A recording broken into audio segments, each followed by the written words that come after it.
With Lautaro Martinez seemingly not wanting to come to Tottenham and staying at Inter, with Rafinha seemingly wanting to go to Barcelona or to Arsenal ahead of Tottenham, with Sterling preferring to go to Chelsea over Tottenham, Gabriel Jesus supposedly, seemingly preferring to go to Arsenal over Tottenham. The purpose of this show, ladies and gentlemen, is to figure out how much of a draw is Champions League football if you can't offer playing time. We may be discussing that with Coovey Groove, the man who puts numbers in his name, and anybody else who wants to jump on and have their say. Ladies and gentlemen, this is the place where you can find your Tuesday morning transfer news, views, and all of the clues as we look at what's happening in the Premier League transfer space today. Spurs Talk Show. Oh, it starts right now.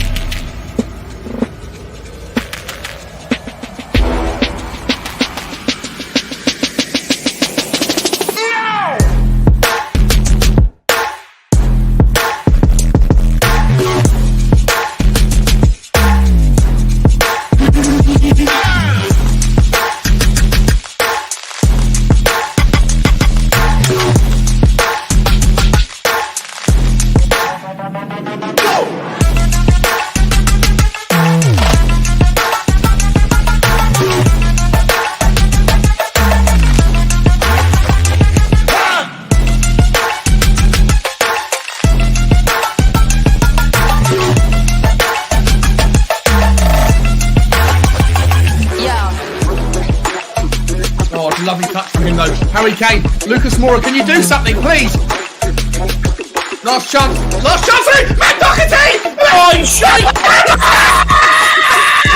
And there could be from the dead to the don't fuck it up now, don't win it! Go and win it! Let's go! Last chance! Stephen Bergwijn! Stephen Bergwijn's through! Win it, Stephen! Come on! Yes! He's won it! He's gonna win it! Oh my God! Oh my God! Oh! We did it!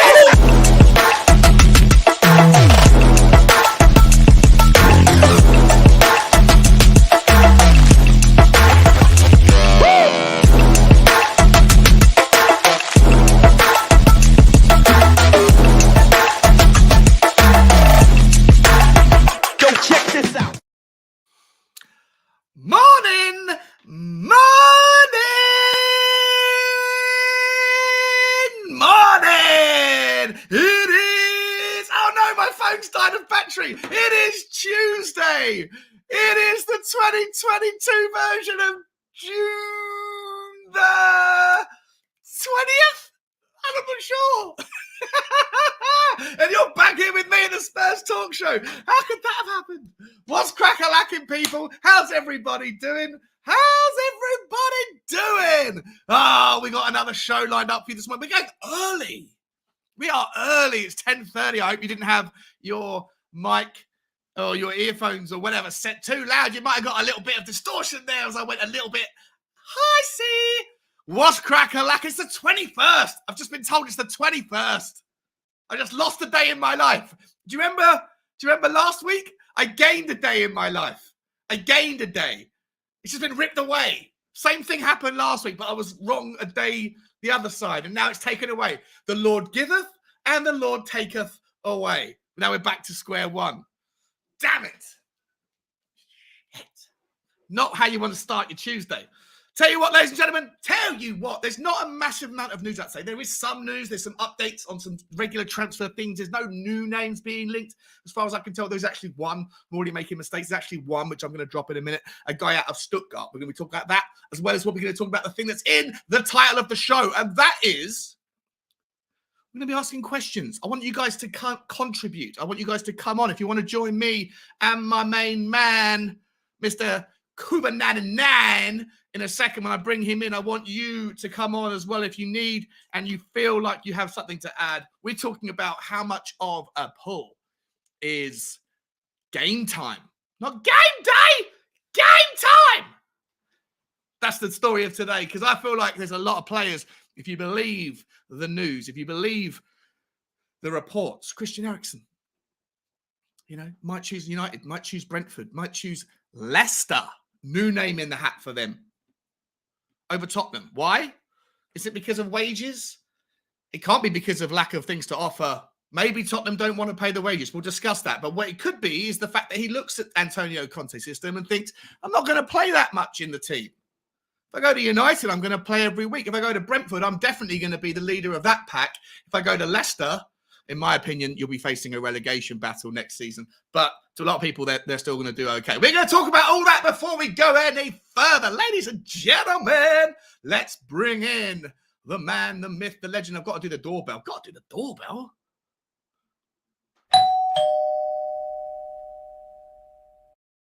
Oh, I wonder who it could be. There's somebody at the door. There's somebody at the door. Ladies and gentlemen, please welcome to the show the man, the myth, the legend that is. I'm not even going to give him the chance to change his name. The audacious one. Cuba99. Morning, Sean. Oh, dear. Gotta love these intros. Don't even know what day it is anymore. I know what day it was. I know it's Tuesday. I'll tell you what. I just realised something on the full intro that you've got before it, the pre-recorded one. The dot of shame incident. Yeah. You should just edit in a sort of censored strip across. Yeah. It'd be quite funny, that. I've thought about doing that. I just don't know how easy it is to add in a pixelation period over the. Shouldn't have said period. But... Oh yeah. How you doing, man? You good? Just don't say North London's red after you do that. Right, okay. Yeah, doing well, mate. Doing well, mate. It's not even the crack of noon yet, so we're up early, mate. It's super early. I'm just trialing things out. We know 4 o'clock is a good time to go live. 5 o'clock is a good time to go live. 2 o'clock on a weekend seems to be a good time. I'm trialing out the early stuff and to see how it works out. There are 40 people in the house already. Please, guys, hit the like and the subscribe button, and also hit the notification bell. Let's say hello to a few of them that are here. Who we got? We got my man, Ben Kaufman. If you smell what this man is brewing, he says, good morning, everyone. Please like and share the stream. Big up everyone joining today. Big up to you, Benny boy. How you doing, my friend? If you got nothing to do, Ben, you're more than welcome to join, buddy. I know it's before you go live later, so I don't know how busy you are. I don't know how much manual labor is involved in roasting coffee beans. Once you put it in, doesn't it sort of take care of itself? Can't you just jump on? Say hello? Let's find out. If you don't come on, I'll be offended unless you've got a genuine reason why you can't. You've got a note from your doctor or something. Yeah. Sorry, Sean, I forgot my kit today. Paul's in the house. Good morning, all. Morning, Paul. How are you, my friend? Good to see you. Good to see you. Leon M96. Every time I see that name, I always feel like he's like he lives near a motorway in Hertfordshire or Aberdeenshire or wherever the M96. But I know it's not. I know he's Leon. M is his first name of his last name, and he was born in 1996, I believe. James is in the house saying, here he is. What's happening, James? How you doing, my friend? I hope you are well, buddy. You can come on, but I think you're at work. I asked your boy Jack to come on because I thought he wasn't at work. I thought he was finished. I thought he was in his summer holidays, but apparently he's still at school. So, but yeah, please come on. Please, anyone can come on and join. If you don't, it doesn't matter. On your bike, Scott, my man, #1 member. Much love, my friend. How are you? How you doing, buddy? Good to see you. Kuba's here, as is the Crispy Cockerel. That's got to be an updated name. That can't be. I like it. Love it. I love that. I might rebrand Spurs Talk Show to the Crispy Cockerel. Sounds like fun. I love that name, my friend. Very good. Cy Dancers in the house. What's happening, Cy? I'm still waiting for you to come on the channel, my friend. If you want to hit the link, if you've got nothing to do, come on, hit the link. Come and say hello. It is the 21st, James. You're absolutely right. Absolutely spot on. Like I said, lost a day of my life. June the 21st. Luke's in the house. What's happening, Lukey? Good to see you, my friend. Good to see you, buddy. Mark Scrumpy's in the house. What's happening, Scrumpy? New member as well. I haven't, as of yet, updated my banner. I meant to do it. I've got this banner that shows all of the members, but because I haven't updated, what I'm going to do in a moment is I'm going to call them out manually to say thank you to all the support. If anybody does want to join the squad, you could be part of the Spurs Talk Show Puppies or the Spurs Talk Show Ponies, and you're going to get access very quickly. We're going to be doing member phone-in shows very quickly because I didn't expect anything like the numbers to come in that they have until the start of the season, or even if they were ever going to come in. But they've come in. We're at 23 right now, and I said if we get to 25, then I'm going to start doing member phone-in shows. So we've got a couple of people in the background. Bear with me, boys. Let me just get through the hellos, and then I'll bring you in two seconds. But Mark, big up, my friend. Thanks for stopping by. David Clark's in the house. What's happening, David? Good to see you, my friend. It's the 22 version of the longest day of the year. It is summer solstice. I should have added that somehow, that flavour. Should have put that into. I might play golf this afternoon. Play golf this evening, really. If it's the longest day of the year, you could probably play golf at like 10 o'clock at night and still be able to see the ball. Although sometimes with my golf, I can hit the ball. I think that's another reason you probably won't see the ball at 10 o'clock at night, mate. Yeah. It's all right if you're hitting it straight. But when you're hitting it straight into the bushes, it's... All I'm saying is most people don't start off at the 19th hole. Cheers, everyone. Ben saying it's a squad game. People don't want to be a part of the squad and help the team. We don't want them. Well, listen, I was speaking about this with Cooper behind the scenes. And Benny Boy, I know you're in the background. You know what? I'm going to bring them in now. I'm going to bring them in. I can't make them wait. Bear with me, guys, in the chat. We're going to come and say hello to the rest of you in a minute. Ladies and gentlemen, let's find out whose it could be. All right, next contestant, spin the wheel again, please.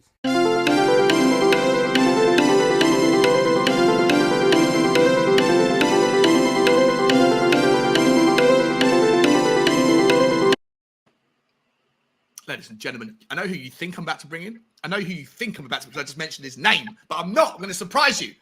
Ladies and gentlemen, please welcome to the show the man that is known as the Bun Singular, or if there was two of him, he'd be known as a certain Princess Leia. What's crack-a-lacking? How you doing, Danny? I'm good. How are you guys? Good here, mate. Good to see you, mate. Oh, okay, good, look at that wife beater. You got like Popeye going on. Yeah, mate, I love this The fence. sailor wife beater. Very cool. Very cool. Oh, you guys all right? Good, man. Good. Yeah, good here. Really Good here. Do you Good to know have you what? back Right? on the show. Yeah, it's good to be back. I'm gonna stay for a little bit because I'm working from home today. Sana's gone for a quick walk, and I've just got a bit of free time. But what do you know? What? Right? Before you go any further, she's gone on. for is that just she's gone for a walk because she's woken up and wants to stretch her legs? Like, no, she's not going to the shop. No, she's just going for a walk. Yeah, just going because it's a nice day, isn't it? It's a lovely day, and she's going home today, so she's flying back home to Amsterdam, which I'll be taking her to as few hours as possible with you, Danny. So she's going to go. Yeah, well, no, the thing is, no, because she always goes for walks anyway. Like It's so healthy. It's disgusting. Yeah, of course. Healthy. No, of course. But the thing is, it's just like because I'm kind of in the middle of work and I've got a little bit of time. I've got some time to come on quickly and have my little day. But yeah, all right. I'm all right. How are you guys? You all right? Yeah, good, mate. Good. I'm going to bring in the other man. I think this man needs no introduction, but I'm going to give him a. Don't do one then. Respect. I'm not going to do one, but I'm going to give him a respectful.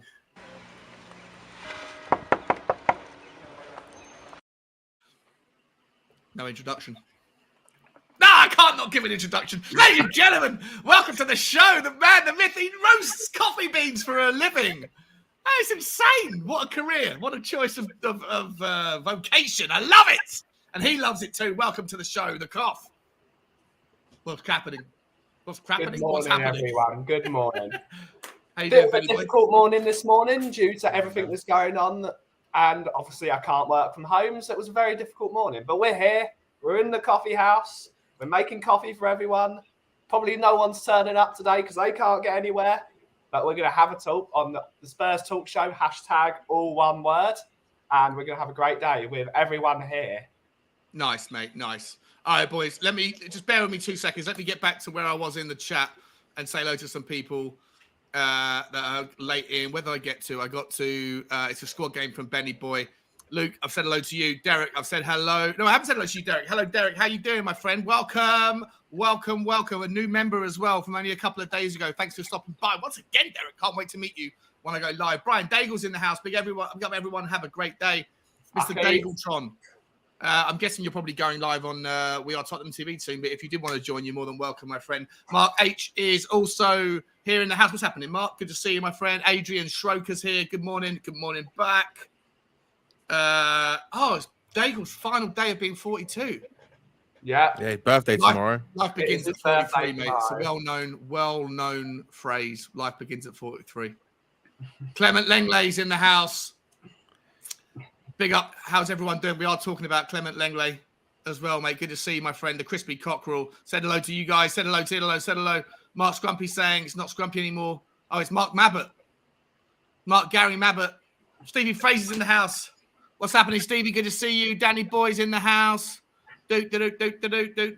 Anyone else I haven't said hello to yet? No, that's it. Welcome. Let's get going, ladies and gentlemen. Can I?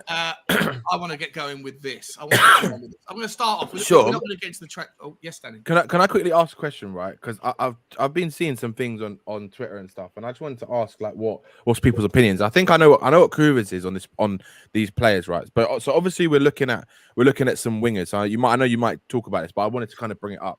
So we're looking at some wingers, right? Obviously, it looks like we want to bring in a winger. So whether that's Richarlison, Anthony, or whether that's Rafinha, or whether there's someone else in the pipeline, right?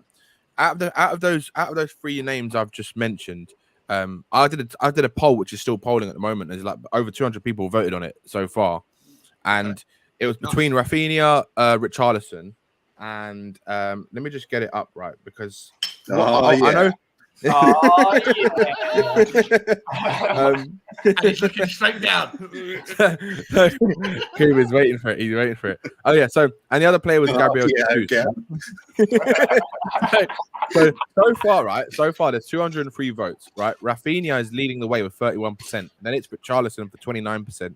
Then it's Jesus for 21% and Anthony for 20%. Right. Yeah. So my opinion on this is right. All I keep hearing right is the reasons why people want Richarlison is because he's more versatile, right? Yeah. Now, aren't we? What I want to ask Spurs fans, I want to ask you, what I want to ask other people, right? Is that why is it that people keep tending to go, oh, but he's versatile, right? I thought the idea of getting a better team is to get better players in, right? Not because they're versatile, right? And all I keep hearing is the main reason why everyone is banging on about Richarlison is because he can play in more positions. Now, the idea of building a squad, right, is to get better players in. So my kind of thinking and thinking behind this is that out of those players I've just mentioned, for me, the best footballing ability player is at this current moment is Rafinha, right? Yeah. He is the best out of all of them. But he can't play back up to Harry Kane. He can't. No, but listen. This is what I'm saying, right? He can play left wing and he can play right wing, right? We need a winger, right? We also need a striker. Yeah, we also need a striker, right? He's proven that he can play as a left winger because I've seen him destroy teams at left wing for Leeds this season, right? Yeah. And last season. And he can also play in his main position, which is a right wing position. Yeah, but how much is he going to cost? 65 million? Yeah, but what I'm saying is, why are we going for a Richarlison who can play who's versatile when we should be going for a striker as well as a Rafinha? That's what I don't understand. Okay, like, so for me, if people are saying we want the best player for me is Rafinha. If we go and get someone like him in, then we should be going to get another striker in, and like someone who's like a number 9. That's my. Then we also need to get. We also need to get a number 10. We also need to get a right wing back or 2, a left wing back as well to help out. But we can do that though. There's nothing stopping us. Sure. Well, there's nothing stopping us. There is money, right? Money stopping. Money. The thing is, everyone keeps saying money is the issue or money, but we've got money to spend. It's just whether or not we're going to spend it or not. That's the question. Now, if Spurs wanted to be a real club to actually really compete this season, they need to be going to get the best players in their positions, right? For me, the best player is Rafinha. He can do a better. Let me ask this then. Let me ask you this, right? Would you rather? What do you think is the most important position to improve on? Like we spent the whole summer talking about trying to get a centre back in. For me, for 65, right? Or wing back and centre backs right now is the most important. But the wing back's probably number 1, right? For the system. Yeah, definitely, yeah. But then you get would you rather get Rafinha at 65 million, right? And then go and get I don't know, let's say there's another striker out there, just for argument's sake, and Emmanuel Dennis you could do it even on a cheaper value at 30 or 25 million, or a Richarlison on top of a Rafinha, and then go and spend 120 million. Would you be happy with those two coming in and then just Jed Spence at 20 million coming in at the right wing back, or would you rather go and spend like 40 million on forward players where we already have an abundance of talent, and then go and spend 70 million on a Hakimi? Yeah, I'd spend more money on Hakimi all day long if that was my choice. But I'm just not sure they're going to do that. Like who? So if just say in a hypothetical situation, if they go and sign someone like Hakimi, who are they going to get for those wingers? Because if they sell, there's a lot of news about Dortmund wanting to buy Sebastian Haller at Ajax, and it looks like there's potentially Anthony and Lisandro Martinez is all going to go. Now that's three of their star players at the moment, right, in their team.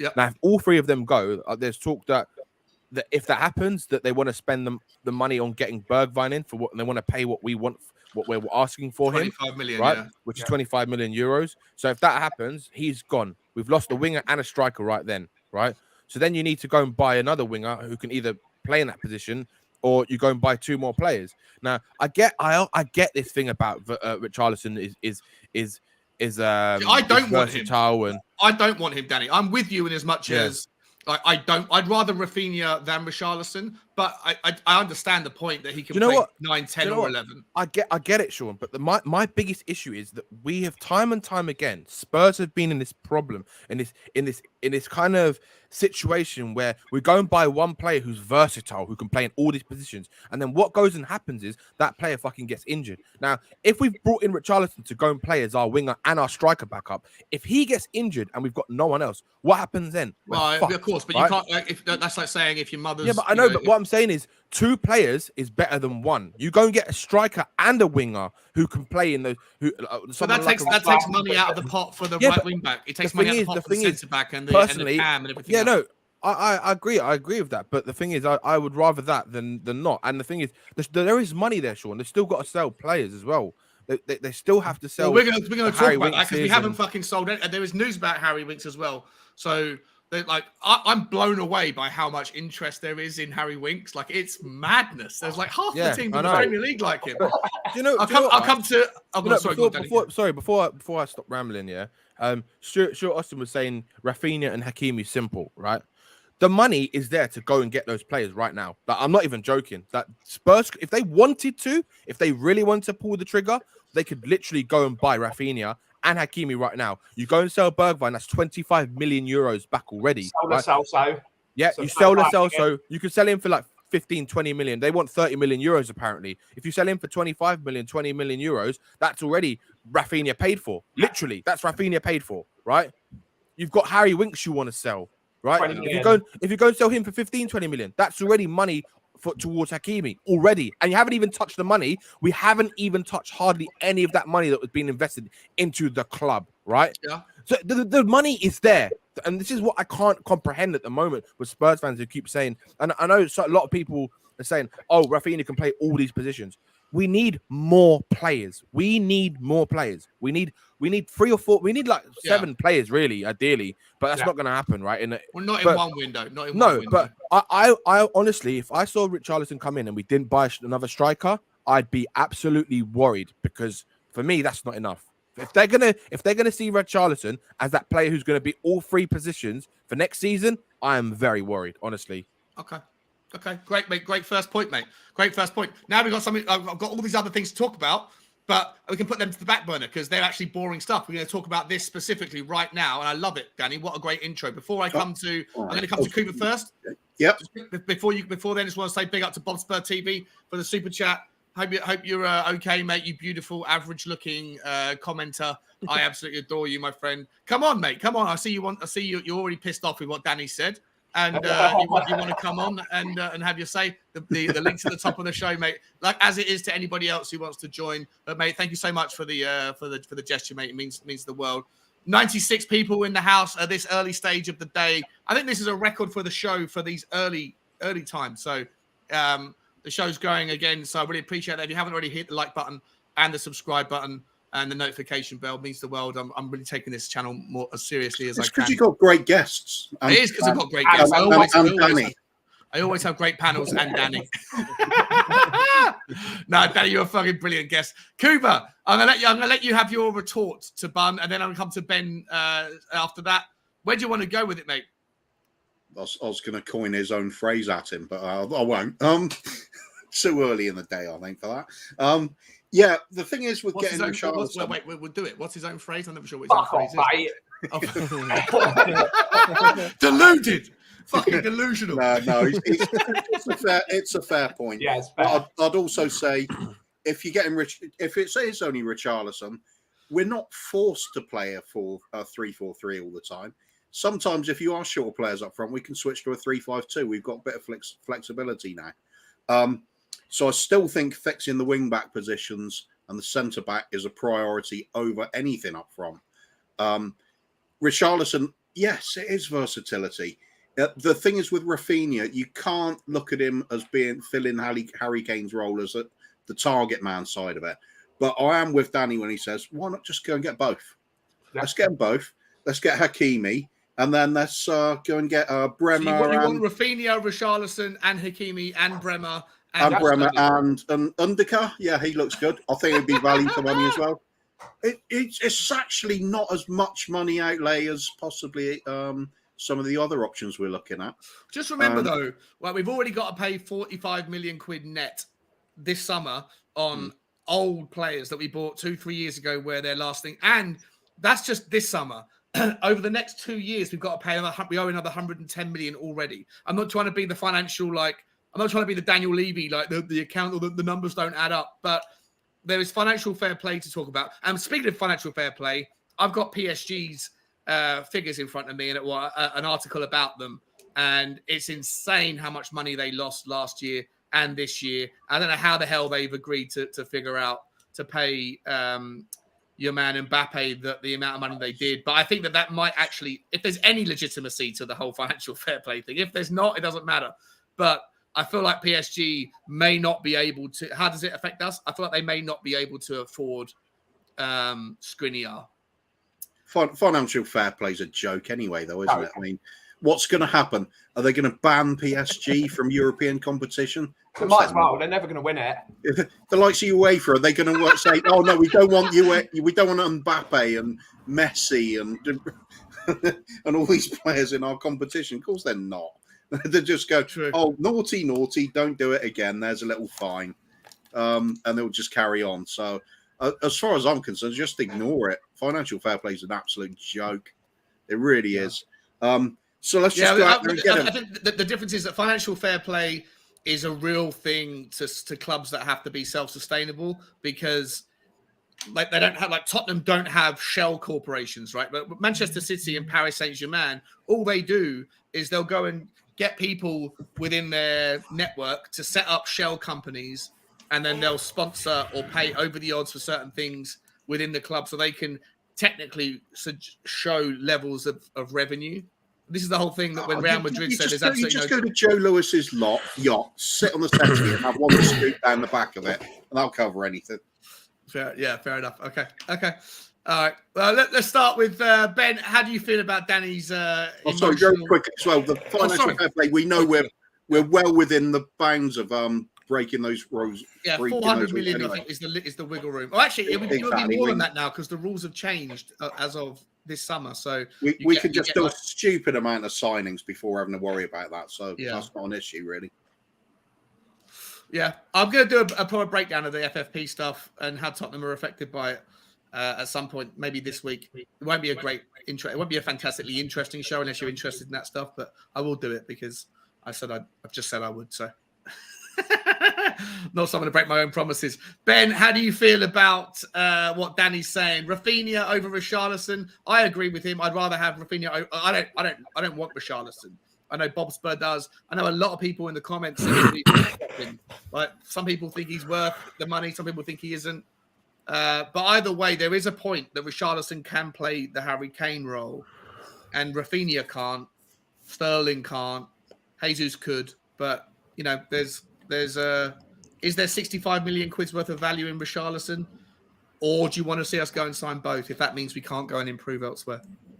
I mean, realistically, we do have the money to buy Richarlison, Endika, and Rafinha, and we should buy those 3 players because we need to improve at right wing back, where Rafinha can play right wing back because he showed that at Leeds last year in when they played Rafinha as a wing back. Richarlison would be a brilliant number 9 as an understudy to Harry Kane. And I think you can get him for 40 million plus Harry Winks if you traded him. Because Everton are interested in Harry Winks. I think you could get him for 40. And Endika is not expensive. He'll be 25 million because he's got 1 year left on his contract. So you could get 25 million there, 40 million. Even less, Ben. Yeah. Even less. They're talking about 19 million pounds, like 20. What's that? 25 million euros. Is Rafinha, and I think Rafinha would be a brilliant right wing back.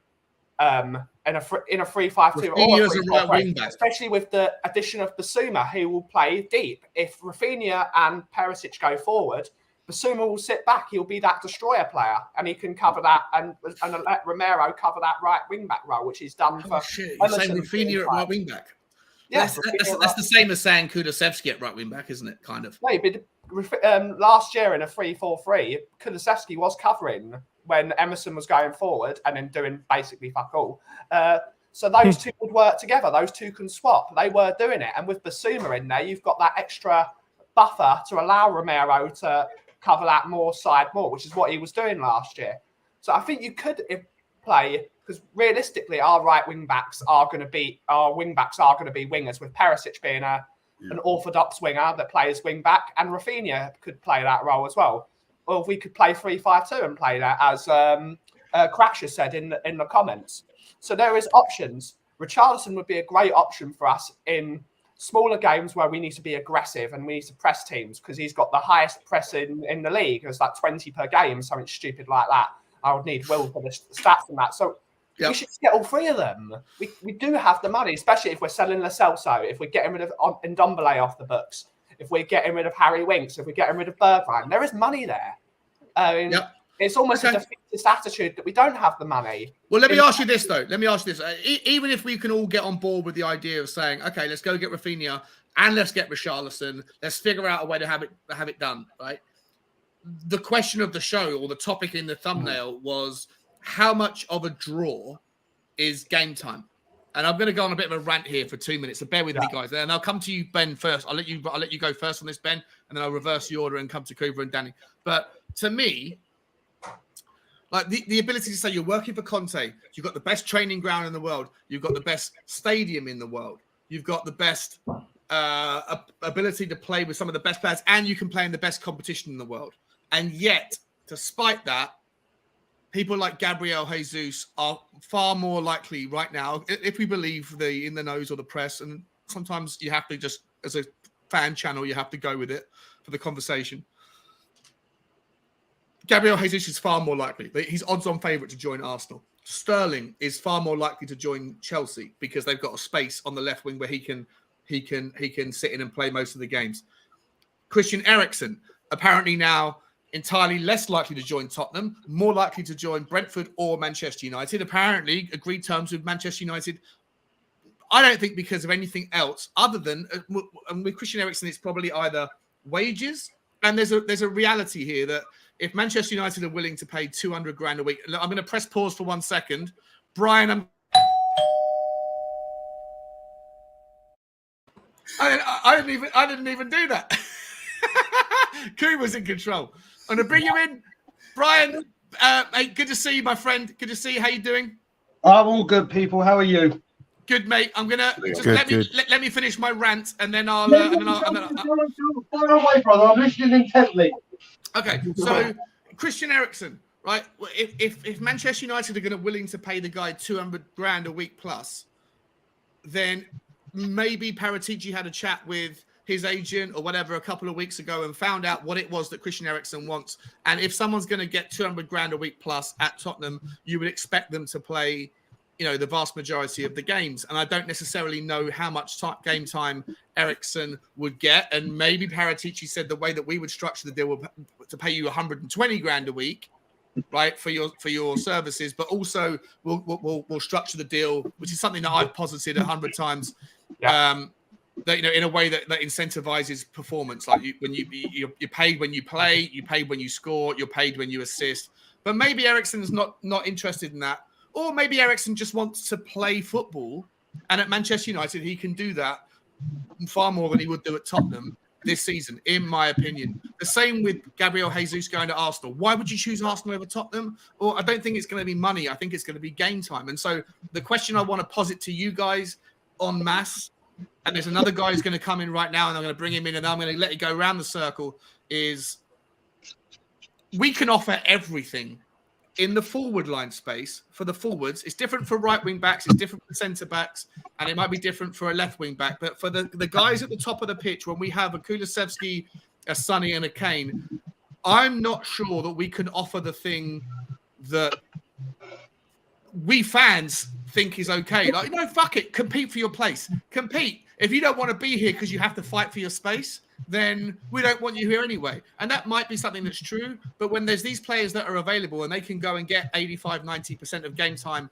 at these other teams that can't offer the things that we can in every other facet of football, and yet they are more likely to join them, then maybe playing time is more of a draw than Champions League football, than a stadium, a training ground, a manager like Conte, and being a part of a team who are on the up. So I'm gonna. That's my take on it, and I'm worried about it. I'm gonna go around the circle, but the circle's gonna get one level big. Kuba knows. Kuba's doing it for me. Sorry, I'm second too early. That's all right. Ladies and gentlemen, welcome to the show. Confidential. I only have 22 minutes, so like one of your questions. No, So that was a rant. No, that wasn't a question. first. That was a question. It wasn't a rant. It wasn't a question. It was a rant. The question is, how much is game time an influencer in getting the thing? Who's that guy who's just come on in the bottom corner? I don't know who he I is. don't know, but I put in the comments. I didn't know Jean-Paul Gaultier was a Spurs fan. Wait,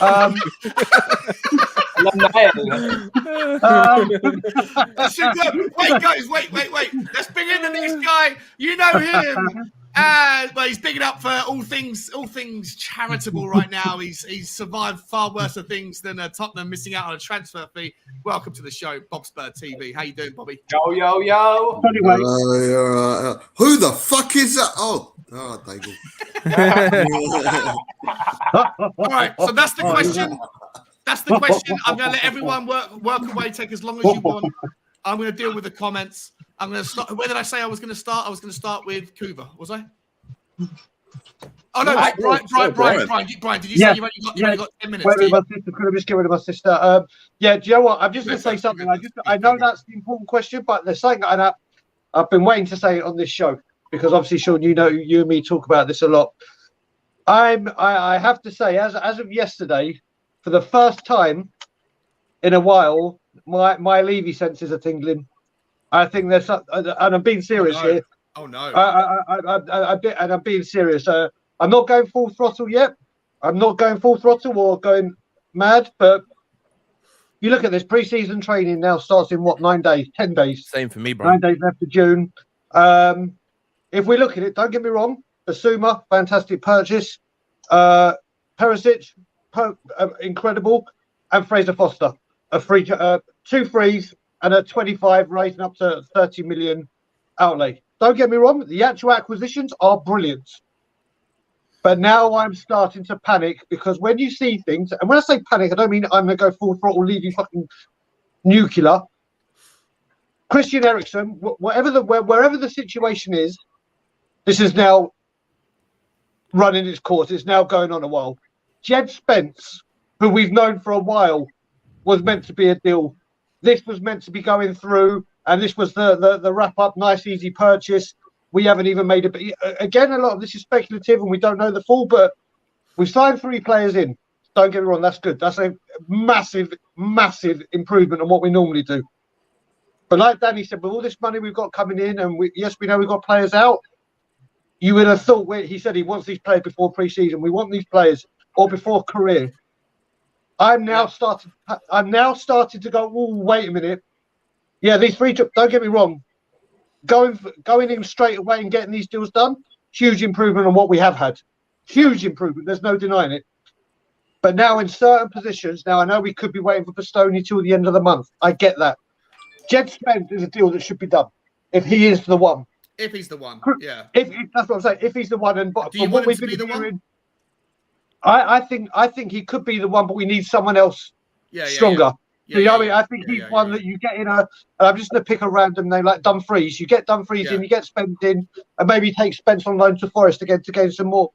This is why I think Inter Milan are dragging their feet on so much fucking shit, and they're so pivotal to so many. The Lukaku deal, Dumfries, Bastoni, Skriniar. There's so many. Dybala and Lautaro. Yeah, you're right with that. But the thing that's panicking me with this is, like I said beforehand, what I felt this money that was getting invested for, or would be used for, is to stop all these deals that we've lost out on 5 or 10 million here. Like if we were going for a player at 30 million, they said no, 40 million. With this investment, I thought, right, here we go, 40. Let's just get this deal done. Let's get the players in for what Conte wants, so they're ready. So, like I said at the beginning, for me, these 3 additions, I think we can all say have added quality to the squad, especially the 2, Bissouma and Perisic, which will be starters. Fraser Forster, who I was against beforehand, but have come around to the idea, it makes sense, English, Premiership experience, backup, got it. But now we still need the left centre-back, which we know we want Bastoni. I think that will get done. The right-back, we're still waiting for. The creative midfielder, we're still waiting for. The striking option, we're still waiting for. But is game time the stumbling block, is the question, right? So... Do you know what? Craig Barlow makes a really good point. It's more important this year because of the World Cup. Well, Craig, I've got a rebuttal for that. If you want to play in the World Cup, you don't want to be playing every single game because you'll be tired for the World Cup, which means your World Cup will be the 2 best teams in the Premier League, Manchester City and Liverpool.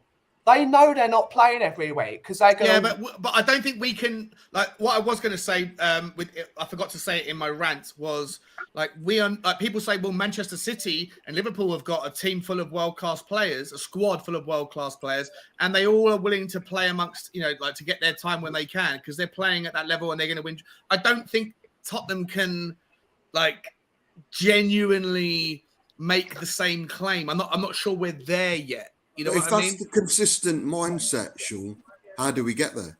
We'll never get there. We need to be in a position where we do lure in players with, say what you want, but we have got the best stadium in the world. We've got world-class players. We've got we do have one of the best coaches in the world. We do have the money. And I know what Brian's saying without speaking for him. I think the reason why he's a bit worried is because it's been a bit out the norm kind of transfer window so far, bringing 3 players in before the window actually even opened. Yeah. If we hadn't brought those players in, I don't think he'd be as worried because we're only 11 days into the transfer window. So I think because we've already made so many moves, there is. Now we're getting greedy. Now we're getting our expectations have changed a little bit, right? No, you know what? It's not even that. Sorry, Paul. I was going to say, if you look into it, and like I said, I'm not going full on Levy out. I'm just saying there's something that's starting to tingle with me and ring true of what we've seen before. And if you look at it, when we bought Jack Clark and Ndombele, we bought them. All right, we hadn't signed them on for 18 months, but we signed them quick. And then it was. Try and panic buy the end. Yeah. And that, like I said, I think there is a change this summer. And the players you've seen, we've bought quality. Like I said, I am not going full in on him yet. I said I'm not doing that until pre-season and career because that's what Conte said he wanted, and that's what we've heard and everyone said. So he's still got time. It's just like I said, this is at the moment. My personal feeling, like we all know what happened with Eriksen yesterday. You're getting itchy feet. You're getting a little bit worried. Yeah, it's kind of like I'm starting to think. Wait a minute, have I seen this before? I've got to be honest. I am as well. I'm seeing Arsenal making moves. I said it the other day. I feel like it's my biggest West thing. Ham. We're doing bits like there's pulp. Like it's like orange juice. Think about orange juice. Like, do you want extra pulp or do you want just orange juice with bits, or do you want orange juice no bits? Arsenal are making moves. Who have they signed, Sean? I agree. They exactly.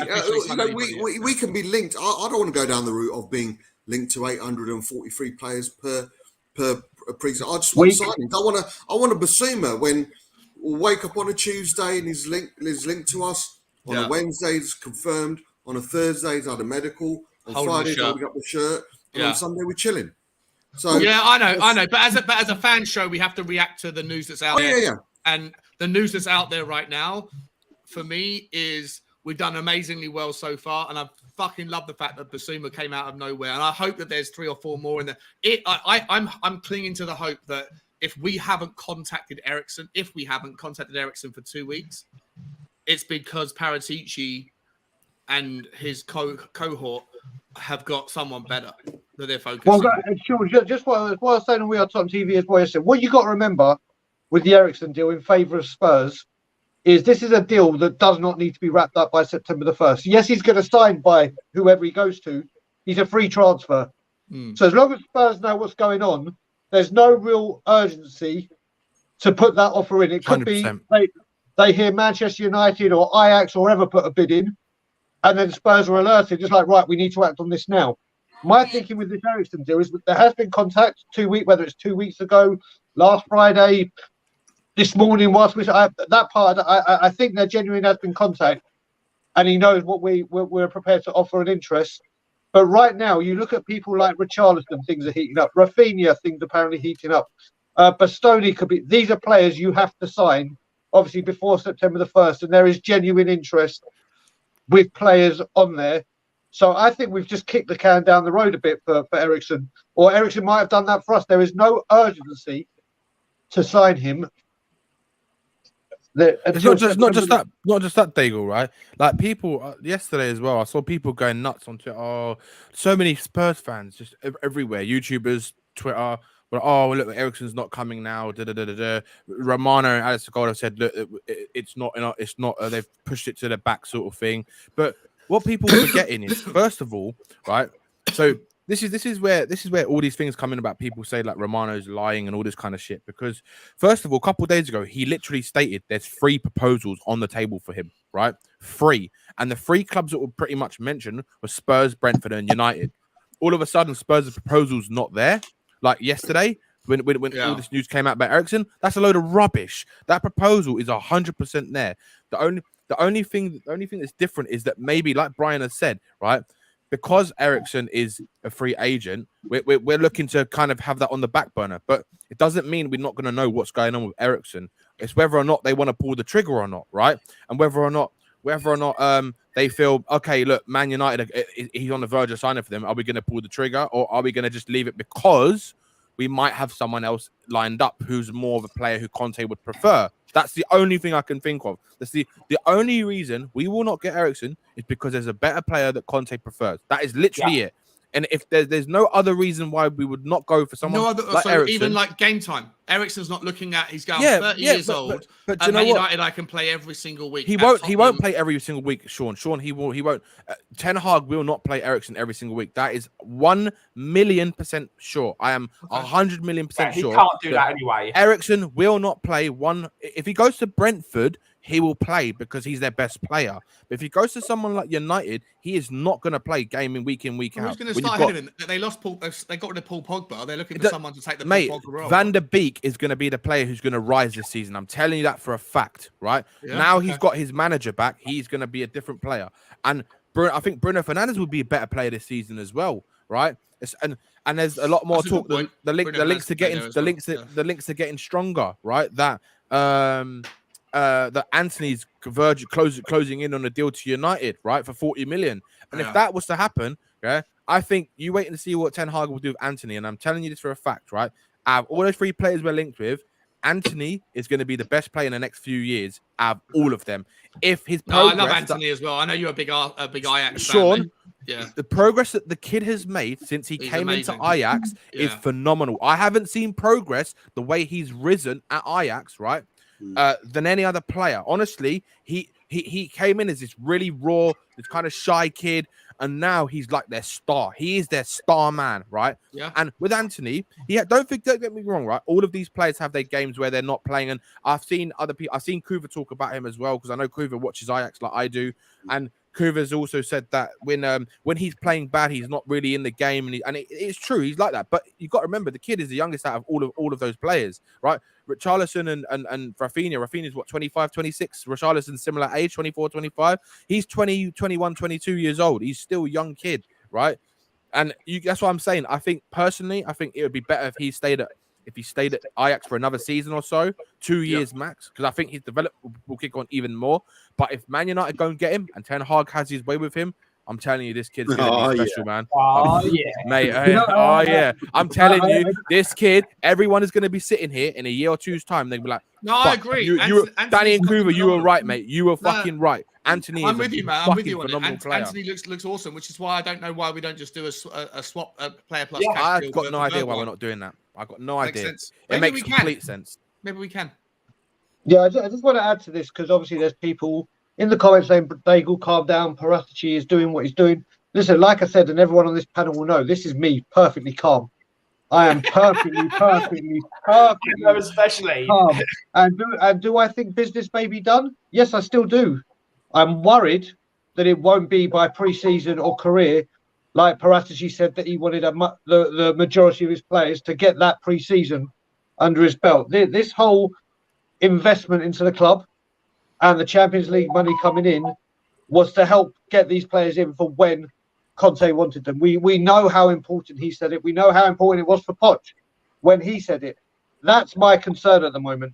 My concern is this whole money has been invested. And you know what? The investment statement was great for people like us on YouTube. Well, not so great for me, obviously, with my feelings towards it. I was like, for fuck's sake. But yeah, no, honestly, I'm joking. It's fantastic that he did it. It's fantastic that he did it and brought money into the club. Delighted that they finally have done it. But obviously, when we all heard that, for the fans, that was all wonderful, brilliant. They're finally investing. No matter what side of the fence you were on, it was fantastic. Money's coming in. There is genuine money. But then what it has done is it's alerted every single club in world football that guess what? Tottenham have had a cash injection. It's weird, isn't it, Richard? But I don't know, Richard. Like you could look at the prices that we've been quoted for, like Richarlison 65 million. But if that price is the price for Tottenham, it surely is the same price for Arsenal. It surely should be the same price that anyone else is linked, right? So, I don't know if.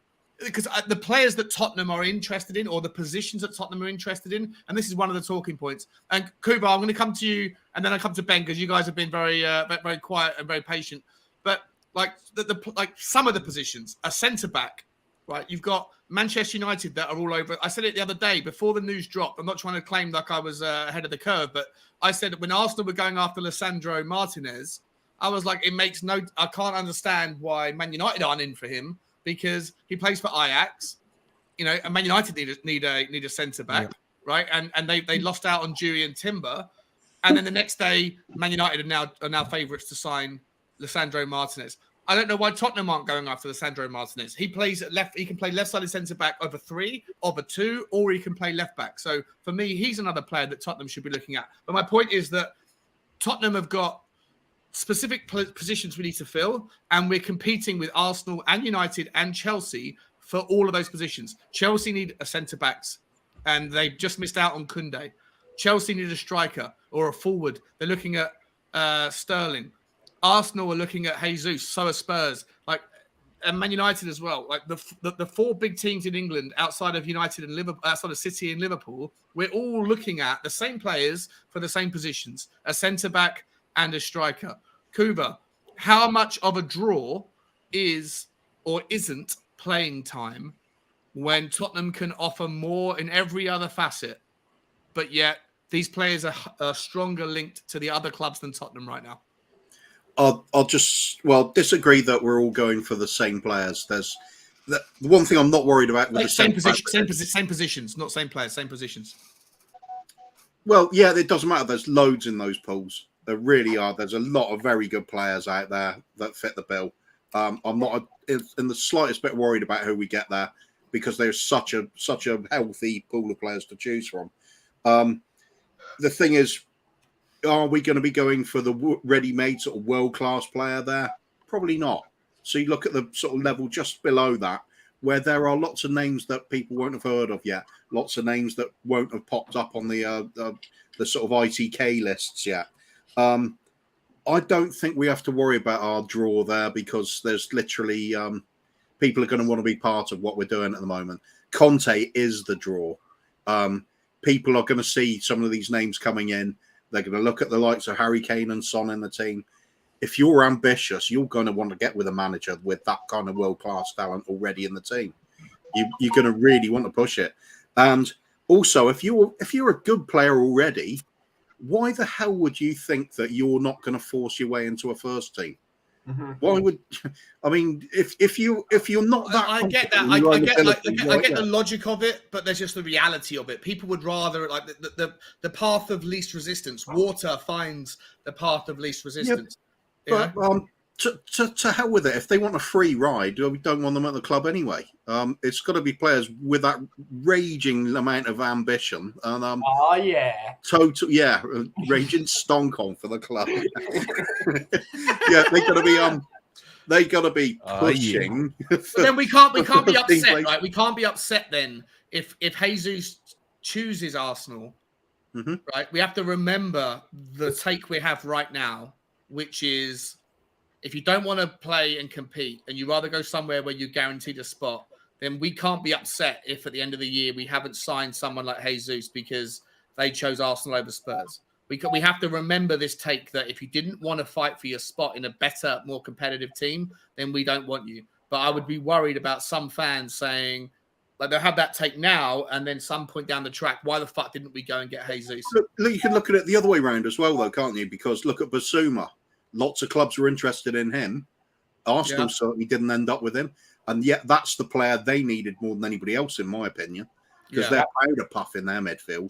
They're going to get rolled over by the likes of, well, a lot of teams this season because they're weak. They surrender the midfield so easily when the chips are down.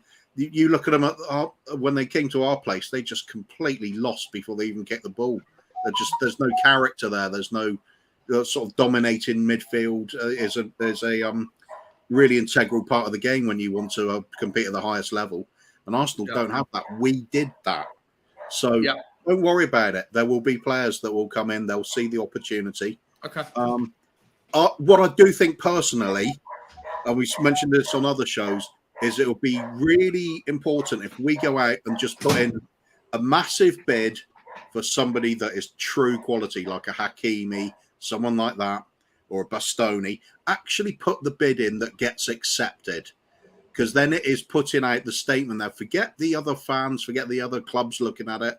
It's going to be the players will then start looking at, Spurs mean business. It's not all talk. It's not all the usual smoke screens as we're all talking about at the moment. It's actual tangible evidence that we're going for the top of the range products, top of the range players here, and that is going to add to the sense of I want to be part of that. I'll see where this club's going. We're going big time on everything. So go out there and spend it. Players will come. Not a problem at all. And we worry too much about individual names when we just need to look at there's a big market out there, and Conte's in the business of improving the players that come in. Not a problem at all for me. Guys, I'm going to have to love you and leave you. I've got my Uber coming here in 2 minutes to take me to We Are Tottenham. So been a pleasure as always with everyone. I will speak to you all very, very soon, guys. See you love later, you. Speak to you soon. Later, John Paul. See you later, Bob, brother. See you later, Kuba. See you later, Ben. Shorty boy, we have to arrange meeting up. And everyone in the chat, have a great day. Peace. Yeah. Sean's muted. So unprofessional, Sean. He's still muted. How's he muted on his own stream? Sorry, guys. Sorry, I muted myself because my dog was barking. She shut up now. Wanted some attention. Before I go any further, Ben, I am going to come to you next for your position, and then I'm going to come to Bob Spur. But first and foremost, ladies and gentlemen, we got a new member. Hey! And it's Mr. Braze McLeod, the greatest Scottish fake LA hip hop artist in the world, bar none. I'm gonna absolutely shout out his Spotify channel later on because I've been listening to it recently, and it's fucking phenomenal. I absolutely love it. Political content as well in there. Brilliant. Welcome to the team. I'm not sure if you're a pony, a Spurs Talk Show pony, or a Spurs Talk Show puppy, Brian. But what I can tell you, mate, is that you are about to join the stream. Ladies and gentlemen, please welcome to the show, Mr. Brains the Clown. How you doing, buddy? How's it going, lads? Yeah, welcome back to the channel. Cheers, dude. Substitution, day go off, brains in. You know, you can't complain about that. That's that's proper squad depth, that is. 100%. Squad depth. Brains, if you wait, bear with me 1 minute. I got to do one more shout out. Guys, there's 205 people that are watching on YouTube. There's a bunch more on other channels. If you haven't already, I think there's only like 65 likes on YouTube. Please, guys, just do me a little favor and tap it, massage it, brutalize it, rape it, whatever you want to do to that like button. Just do it just once so that it shows the love to the algorithm. And even if it's raping it, you can be aggressive love. It's fine. You know, Butler just got that cancelled. sort of thing. Brain steps in, Butler gets cancelled. Brilliant. Show over. Just hit the like button in a nice, friendly, or aggressive way. And I love you guys. Thank you so much for your support. Ben, you've been waiting super patiently, mate. We're going to come to you now. Then we're going to come to Bob. And then we're going to come to Brains on the topic of how much of an impact is game time on our transfer policies. I don't think it is an impact for the most part. I do agree with your sentiment that people would rather play for Manchester City and play a bit of a bit part because they know they're going to win because the amount of world-class talent there. But with a manager like Antonio Conte, if you play every single game, you will be dead for the World Cup. And players are going to want to play in this World Cup, but they're not going to want to play every single game because they're going to actually want to have to compete for the World Cup. It's one of the reasons why England, even though they've got a crap football manager, have a chance of this World Cup because the players will have energy for the World Cup instead of playing it at the end of the year. So players are going to have to... It is a squad game now. It's no longer you have 11 players and that's it, and then you have 1 or 2 extras. But I have to agree with Kuva. Until we actually... I know this is not happening as much as I went incredibly deluded last night thinking he is coming. Unless we put 105 million euros on Inter's table for someone like a Lautaro Martinez, they're not going to say yes or no. Put the onus on them to say yes or no. If we're just going about saying, oh, we might come, put the money on the table. We could desperately do with someone like a Lautaro Martinez because that will put the fire up Harry Kane's arse, thinking if he starts to be a bit itchy and a bit cold-footed, there's a world-class player behind you who's going to usurp you, mate. You need to have competition because it is a rule. It is a thing that if you think your position is going to be compromised because someone else is going to overtake you, you are going to work harder. It's a real thing in business. It's a real thing in football. It's real everywhere. If you know someone's going to be healthy competition. Healthy competition is desperately needed, which is why we should be improving the squad with players that are going to usurp. Kulusevski can't play every single game. Although he's 21, he's going to have energy to burn. We're going to need to preserve these players, and players are going to have to start thinking about the longevity of their career. Harry Kane can't play 38 Premier League games a year and then 20 Champions League and League Cup and FA Cup games. It's silly at his age. Sonny can't do that either at 29, 30 years of age. We're going to have to start acting like a football club that wants to win things, and you do that by having a squad. If you think, I don't want to come here, you're not going to win anything then, because you know you're going to run out of energy and do what Arsenal did, which was totally bottle it because you've got no energy left. You have to have a squad, otherwise you will not win anything. Because Manchester City and Liverpool have players to burn. If let's say Diaz is a bit tired next year, bring in Jota, and that's brilliant. That's the way that's how things need to run. Do you think there's any legitimacy to the idea that Jesus looks at Tottenham or Sterling looks at the left side, right? Looks at Sonny and thinks Craig Bowler's been making the point. I didn't even think of it, right? But the World Cup year, like, is Sterling going to look at and go, do I want to come to Tottenham when I've got to try and compete with Sonny, who's also a legend at Spurs, right? And I can't play on the right. I certainly can't play as a 9. Can barely play on the left. Well, he's a great player. I've even got I'm not sure we're even going to bother getting to them, but I do have like 20 tabs open with different news. And apparently Harry Kane has spent a long time this summer playing golf with Sterling, and apparently getting into his ear about to come into Tottenham. But at Chelsea, he's got a better shot.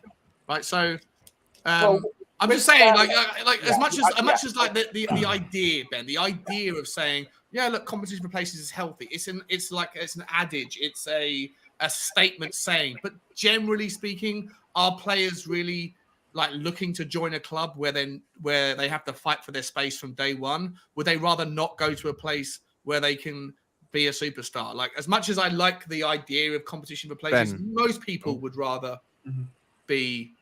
Do you know what, Sean? Spot, right? Sorry, Danny. That, go on, mate. Yeah. No, I just wanted to add to that point what you're talking about, because if you look at these big clubs, right, the top elite clubs like the Liverpools, the Man Cities, the Chelseas, right, all of these players, they don't go and buy players. I know they can afford them and they can pay the wages, whatever, but all of those players don't go there knowing that they're going to be guaranteed to play, right? They know that they're going into a squad full of top talent, and they've got to work to actually get into that team. And they know that if they're all going in the same direction, they're more of a chance of winning stuff than not, right? And the only way to become a top club with that kind of mentality is to go and buy the top players, right? Yeah. To say, we're not going to be this club anymore where, oh, we're buying you because we've got Harry Kane and you're going to sit on the bench and you're going to play. No, we're going to buy you because we're going to give you game time and we're going to see if you can compete with the players who are in our squad. Because if you can, then you're going to be able to help us to achieve our goals, right? That is how the mentality should be. So it doesn't really make a difference whether where this club, where I get that players like, look, for me, players like Gabriel Jesus, right? He's in a stage in his career where he's been at that club, right? He's been at one of those top clubs, and he unfortunately he's been given the chance, but he hasn't taken it, right? Which is why he now wants to go to a club where he wants game time, because he's in a different stage in his career, in his mind, in his life, where he wants to be playing week in, week out, right? It's a difference, right? Whereas if you go and buy a player like, say like a Richarlison, who hasn't been at a top club, or like a Rafinha, who hasn't been at a top club, they're going to come to a much bigger club with much bigger expectations, much bigger pressures, and they know that they're going to have to work even harder to get into the team, right? Because they've got players like Kulusevski there, Son there, Kane there, and the only way to build that winning mentality is to buy them to compete with each other. Because, and also what that does is it brings more competition to the players already in our squad, right? Who can then go, oh, look, I'm now not guaranteed to start every game, because if I have a bad game, someone else who's got a very good level is going to come in and give it another shot. And that's the kind of attitude we need to have. And I think that's what splits us from those top clubs. And until we have that attitude, we're never gonna compete, and we're never gonna win stuff. It's as simple as that. I get you, Danny. And Bob, let me ask you this, mate. But I'll come to you now. Like, I understand that we want to have that mentality. I get it, right? I understand, and I took your point earlier that that's essentially it, right? If you don't have the mentality, you're never going to be it. We're going to be waiting 20 years for another trophy. But whilst we can have we're not Man City. We haven't got the trophy cabinet full of trophies where we can point to. So, Bob, like, whilst it's one thing to want to be able to project that out there, in reality, is it reality? Like, is Jesus going to look at us and go, well, fuck, Tottenham are masquerading as a fucking big shot, but they ain't a big shot yet. So I don't look at City as a reality. I think I hate everything they stand for. I think Pep's overrated, and I dislike all their players. And I hate their fans as well. So I'm not going to speak about City. But if there's a more of a realistic comparison, is Liverpool, I suppose. You know, they invested well after the Coutinho, with the Coutinho money. We've got that money allegedly already been invested, coupled with potential outgoings, potentially naming rights, Champions League money, Premier League money. There is a bit of a kitty there. We need to change our mindset. I know it's easier said than done, but if we don't, we're going to be in the doldrums. I want Kane to be benched. Be benched. Same.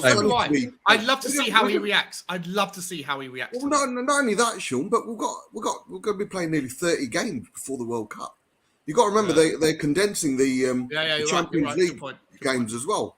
So, we want competition. The word backup striker, I don't want to be associated with. I don't think the club should be associated with. We need to get a striker in. Kane needs to be rested. Son needs to be rested. And if they are rested, rather than a Bergwijn, who are, we all know what I think of him, or a Well, Lucas. I don't know what you think about Bergwijn. Well, what do you think about Bergwijn? I loved. I loved right from the off. But you know, at the same time, 4 managers can't be wrong. I can't be a hypocrite and say Conte is the best thing since sliced bread, managerial wise, then questioning why he's not playing Bergwijn. There's obviously a bigger picture.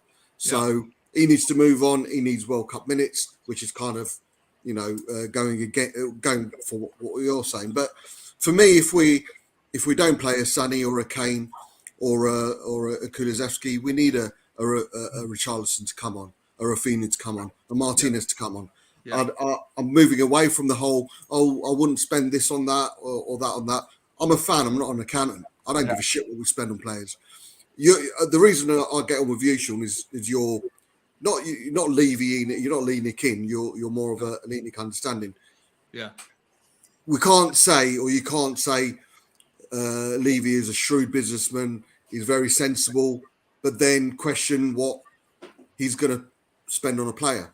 If we're getting a player and spend 70 million on him, it's because we can afford to pay 70 million on a player. If we have to bring an Eriksen in and give him 300k a week, who are we to judge? He's entitled to a free. He'll be given 300k a week because the club feel they can afford it. So I don't care what we spend. All this thing about, would you rather go down the route of Leeds and get bankrupt? Well, you can't say. Or Everton. Everton's a perfect example of they just survived. If they went down this season, they'd be done. But and I'm not defending Leeds. Fucking hell, I'm not going down that route. But for your argument, do Leeds run the club like that? If we're spending big, it was because we can, and ideally we should. And not Man City, fuck them, they're whatever. But if there's a model we should be following, is Liverpool. But Liverpool on the way, Bob, have won. They've got themselves to 3 out of the last 6 Champions League finals, something, whether it's some crazy amount. They've won the title in the last 5 years. They've always been, but there or thereabouts. That's with investment, isn't it? That's with people coming in and having to say, hey, listen. If a player can't see the world-class manager we've got in place, the world-class players we've got in place, the world-class stadium and training facilities we've got in place, the hopefully ambition that's coming to the fore by the main people, if they're not lured by that, then fuck off. We're better off without them. On that basis, though, would you then be, if Jesus was of the mindset, I want to play, it's a World Cup year, I'm going to go to Arsenal. I can show my stuff. I'm going to play every game, right? What? If Sterling does the same, if Eriksen goes to United for the same reason, and then Tottenham go, well, we don't want those players who don't want to be here anyway. And then the only players that you can then attract are Richarlison's, because no one else wants to pay 60. I know how much you love him, but he's not as good a player as Jesus statistically. I don't think, I don't know if you agree or disagree on that one, but Jesus can play across the 3, and he's probably the same money, but he probably wants to play, whereas Richarlison might be more willing to come to Tottenham. If we can't attract the players because of the game time thing, and then we have to lower our standards to find just a little bit from grade A+ to grade B, B+ or A- to get players that do want to compete, can we then have any argument if Arsenal go and sign a Jesus and we end up signing somebody who's not quite of that caliber? I'm with Dirty Pussy, what he said. There's not only one Jesus in the world. If we're going in for a Jesus, it means we're showing a bit of ambition. There are many better players than Jesus. Jesus doesn't want to come here. The only reason I want Jesus in, I think he's shit. But the only reason I want him in is because just to piss Arsenal off. So it's kind of fair enough. That's the only reason I want him in. Before Brains comes in, with Raheem Sterling, going back to the original point, do we really think that Sterling isn't getting picked for the World Cup? Because he's one of Southgate's favourites. He plays all the time. He'll go, man. He's not going to worry about not getting picked for the World Cup. Because he always bloody He'll get game time. Anyone who comes in. Yeah, we've got 4 in midfield. I guarantee you that at least all of them will get at least 10 appearances before the World Cup. It's going to happen. Be it in the Cups, be it in Champions League, be it in the league.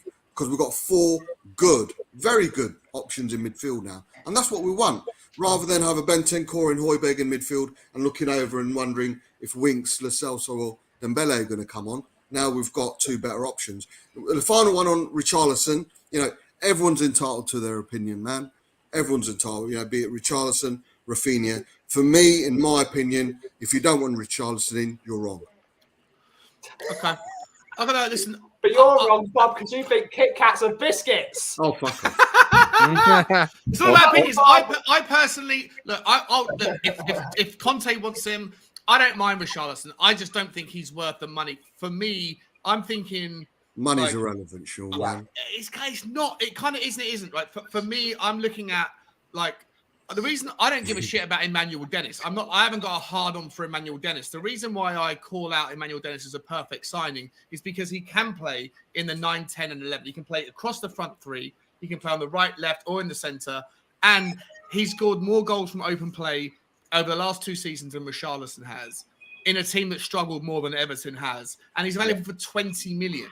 So if you can get him for 20, then that's 40 million that you haven't spent on Richarlison. And that allows you then to go and focus. Because I don't think the striker options, it's important, but it's not as important as a right wing back or an additional left wing back, because I don't trust Sessegnon's injury proneness. I think Reguilon's on his way out, and I don't want to see Perisic have to play 50 games next year. So for me, it's like I want to see us put our money. And for people that are like money, it's not my job to figure out the money. It's up to Paratici and Levy to do that, and Conte. So be it. But I would rather go and get someone that's value for money in the position where we need a little bit of help, but not a lot, and then go and save the money to go and spend big on the places where we need a lot of help.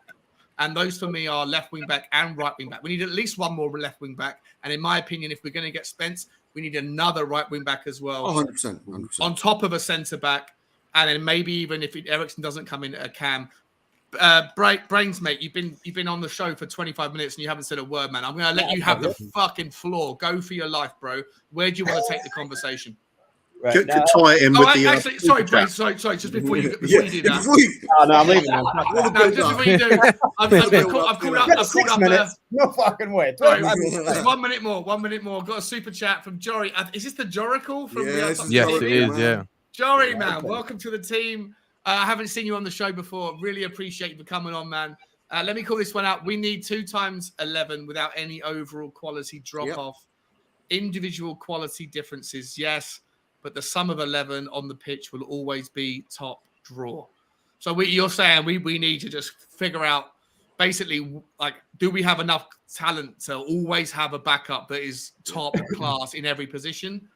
On that basis, I completely agree with Jory. Therefore, we need left wing, we need an improvement in left back, right wing back. We need to go centre backs, probably too.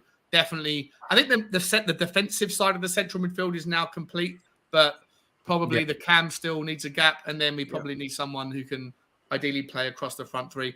Jory, man, I really appreciate that. Sean, do you hear something? I do hear something. There's more people turning up. Welcome to the show, Mr. Amir. How you doing, my friend? I'm good, lads. I'm good. How is everyone? I'm good, my friend. Amir. I'm really good. Peace, man. Peace. Amir, stay there, mate. We'll come to you after we've given Brains 25 minutes to wax lyrical in any way he so pleases. Jory, thank you so much for the super chat, my friend. It's great to see you on the stream, mate. It's brilliant. And you're more than welcome to come on anytime you want, buddy. Thank you, man. Appreciate it. Right, Brains, over to you, buddy. The floor's yours. I agree with Jory, but and that's obviously like what fans want, right?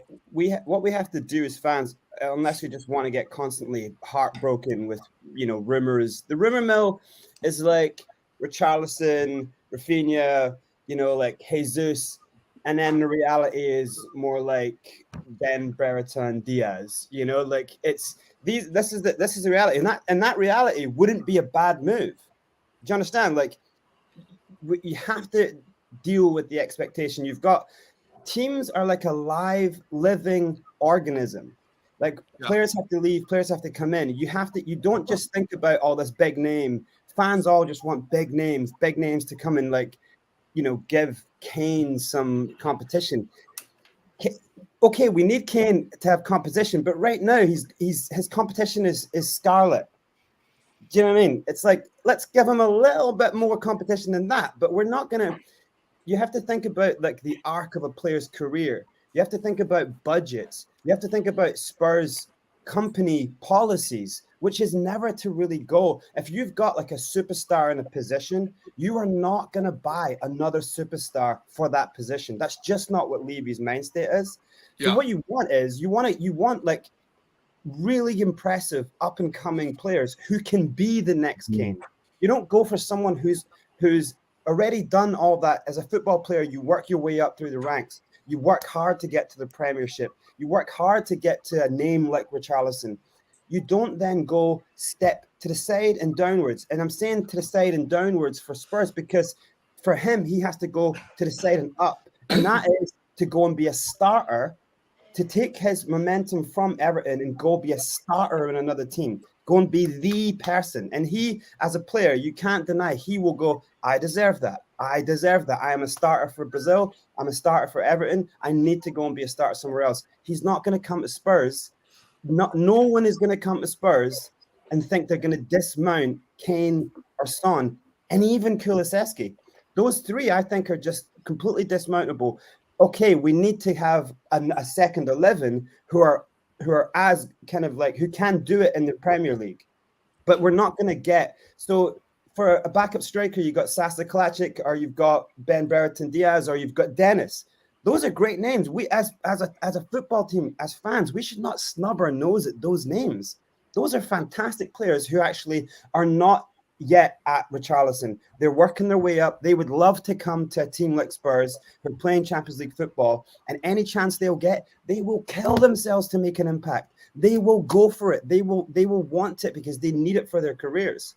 Right. So how do we go to the next stage? I mean, we weren't winning back in early 2000s. We had Defoe, England international, Pavlyuchenko, Russian international, Robbie Keane, Irish international, Berbatov, Bulgarian. We had four class, I would say potentially world-class strikers at the club at one time. Why should the mindset change of us, like you say, go for someone who's sideways and in a Dennis, way below the standards of why shouldn't we go out and say, you know what, Martinez, we're going places. We're Tottenham Hotspur Football Club. We got Conte. We got the Champions League. We're going for trophies. You come in and you got a challenge Kane, but hey, Conte's known to play with two up front at times at Milan, Inter. Sorry, Iggy. We need that flexibility. I think, and I know what you're saying with regards to budget and company policy. With all due respect, I don't give a shit. That's not my job. As far as I'm concerned, I want my team to go to the next level. And like I say, I've got, as much as I dislike Leenick, I've got confidence in them. They're not going to go out, purely judging by their tightness over the years, they're not going to go out and get a 70, 80, 90, 100 million pound player if we as a club can't afford it. They're not going to put us out of business. So I don't know, man. Where do we put the line with regards to leveling out or lowering our ambition as a fan base to hoping that the club go to the next level? There's that line, isn't there? So for me, it's like, so what my outlook would be, okay, you've got Kane and you've got Son and you've got Kulu and you've got Bentancur, you've got people who have come in. Just take a step back for a second and go like before the January window opened up. Yeah. Think about how insanely bad our squad was. Just think about how insanely bad we were doing with average players. No, it's like, sure, now we've got Conte. He's changed the mentality. Mentality and a management is different. Mentality and players doesn't just come because your manager says, hey, think smarter. You're winners. Mentality as a squad comes from like escalating, consistently getting results, consistently proving that you're better and better and better. So for me, what that needs is start at the base. You have to improve the base. We had a pretty good base towards the end of the season, which was thanks to Conte. So you have to improve on that base. Then you have to, so wing backs, we have to improve there because they're like a huge 100%. Part of how we create. So for me, I think there's still all these problems that you have to, the left centre back. I don't think you go for Bastoni because one, again, I think a lot about how football players think. They don't like when they're in a home and they have their friends around. We don't think like this. We don't think like, oh, they're embedded in a culture. We don't think, oh, fuck him. We don't want to take him away from all his best friends, all his club that he loves. We don't care about that. We don't want to take him away from that. Come and just fucking make new friends at Spurs. It's like Bastoni's not going to do that unless he gets forced out the door. And then I'd put it to you that you don't want a player who's been forced out the door. So Bastoni at the end of the season, he wasn't playing that well because there was already talking about he might be used as a player to be moved on. Already his confidence was smashed. His last few games, he had shit player ratings. His internationals, he's played dreadful. You could see he's in a way, I'm not saying he's down in tools, but you could see he's kind of like going through stuff here, almost not sure what he's doing. I don't think you want a player who's young, who's just got a massive name. There is like Lisandro Martinez. There's all these great players. There's loads of good players. There's David Raum for wingback. There's loads of great players who are not flashy names yet, but who are insanely good. Like Kostic before Frankfurt went on that run last season. Yeah. He wasn't really a flashy name. He was just a really good player. Yeah. Now the whole world's after him. So that's what we have to do when we're seeing players having incredible, like Danny's saying with Anthony, like incredible bursts. You get those players in because Anthony comes in for 20 million or whatever, or maybe a makeshift. That's mad. How much is Anthony worth, Danny? They're saying the figures around 40, which is what Man United are looking to do a deal for. I'm saying a bit of money, maybe a swap for Bergwijn. Yeah, 100%. And then a couple seasons later, like he is fully a first teamer, and then you can sell the player on for like 67 million. That's the problem. We're constantly thinking about prospects. We need to start winning now. We've got an enormous football stadium. Anthony's not just overheads. We're talking about a world. Start winning now. That's the problem. We've been waiting 22 years. 2 League Cups since '91. Doodah, as the Chelsea sing. We need to start buying players that are going to win us trophies now.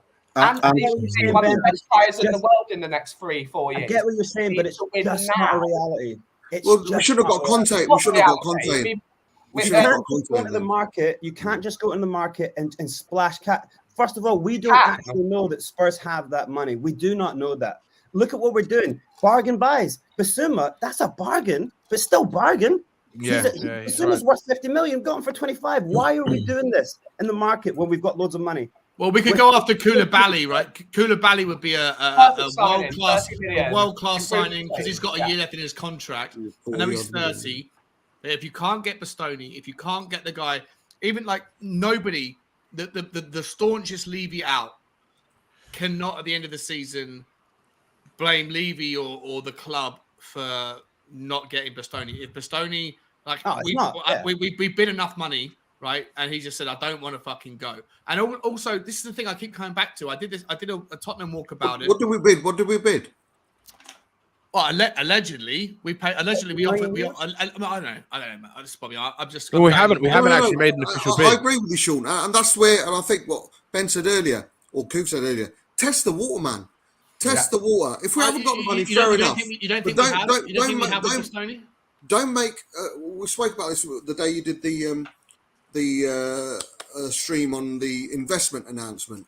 Don't come out because I said to you, all fans are going to read is 150 million pound investment. There you go.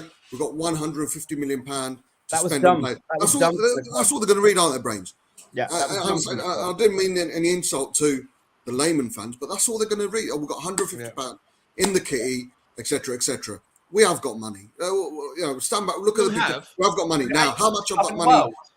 But you don't come out with a statement like that and then not spend the money because what I'm saying about Bastoni, it just gives them more ammunition. 100%. I'm not calling them out at all. All I'm saying is that with Bastoni, Bastoni is a totally different. I agree. With Bastoni, it comes across, and obviously none of us know what's happened behind the scenes, but it comes across as though Tottenham have said, "We want you. We'll pay we'll pay you." Right, but Bastoni's gone.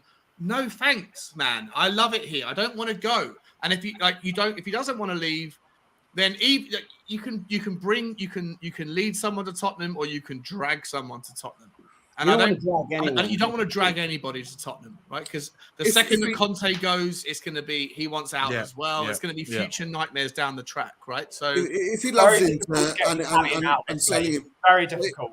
if he loves Inter and selling him will mean that financially we're better off, then he might not have the option. We had the best midfielder in the world, some would say, certainly in Europe, back in 1991. If we didn't sell him, i.e. Paul Gascoigne, we would have gone under. There would not be a Tottenham Hotspur Football Club. Yeah, of course, we sold him for 7.25, went down to about 5 point whatever it was after the injury. But he didn't want to go. But we had to sell him, and he understood that he had to go to save the football club. Inter Milan are in dire straits. Not as bad as obviously when we were back then. But if it means he has to... And, hey, there's a reason why he's a professional footballer. He should be able to give his all wherever he goes. Doesn't mean just because he plays for Tottenham, he thinks any less of Inter Milan. I know, but having said that, I don't want anyone to come to Tottenham under duress. Who doesn't want, under duress, who doesn't want to play for the badge. So, and even if he did give his all and the performances weren't there, every single fan will say he's not trying because he didn't want to be here in the first place. 100%. Yeah. Right. Amir, let me bring you in this one. Sorry, Brains, one second. Go on. Yeah. I just want to make one point about these types of deals that happen. So with all transfers, clubs don't broker deals with each other, and they don't. And before it even gets to the kind of first person, and they don't do those things. It is agents that do all the talking, and so no one makes a bid, even though clubs are fully in for a player. They don't make bids until they know that 100% the player is on side and that there is a potential deal. But they will not talk. They talk speculative money, because if they show their hand and go, all right, so they were talking speculatively that the agent was saying Bastoni would not go for anything less than 50 million, but the club obviously were going to want more. So that tells Spurs, okay, so minimum is 50 to 60 to 70 for that player. So then Spurs are going, all right, well, we're kind of still in, but he doesn't want to. So there's no, you don't go forward with it. With Eriksen, of course, Eriksen's going, I'd go to Spurs, but what is the actual deals then? And what is, all these other things coming. So it's the agents that are kind of fuckers who are in the way a lot of the time, saying he needs this, he needs that, he needs this. And then, so that's where deals kind of hold up. And the way it is with Eriksen, it's just kind of it's just absolutely stop, because he still isn't sure where he wants to go. But it's these kind of mid, halfway men that are a big part of these problems. So I just think we have to kind of take a step back, look at the kind of reasonable deals that are out there, and then in the positions that still need it, that's what you guys are talking about, Hakimi for a right wing back, and that's going to be a lot of money. Yeah, well, that's why I'm of the opinion that save a little bit of money on overpaying on strikers and forwards, and then you can go after a Hakimi, because for me, Hakimi would be so much more influential and impactful than anything like Richarlison or Rafinha. They'd be good additions. But when you compare the improvement that Hakimi offers to what we have, a Jed Spence maybe, or a Doherty definitely, or a Emerson definitely, Hakimi, whatever it costs, 100 million for him. If you're going to pay 90 million for Lautaro Martinez, go and speak to PSG. Bro, I've got the details here. They lost 250 million euros last year. They lost 250 million. That's €500 million in 2 years. They cannot. They absolutely, unless FFP is just a talking point, it's madness. But sorry, Danny, I know you want to say something, man. Barry, man, 1 second. I've got to bring Emir in. Emir's been here Danny, for. Zip it, Danny, zip. Danny, I'll come to you next. Go on. Amir, I'm But going to bring you in. Amir, you can go wherever the fuck you want with this conversation. This conversation's. I had 25 different topics to talk about today, and it's just been a wonderful panel. So we're just going where the panel takes it. Amir, how do you fancy? Before you come in, Amir, I've got to bring somebody else into the chat, and he's gonna have to sit and wait patiently as well, with the most respect, because it's the way it is. Ladies and gentlemen, let's find out. This guy is making his debut on the channel. Let's find out who it could be. All right, next contestant, spin the wheel again, please.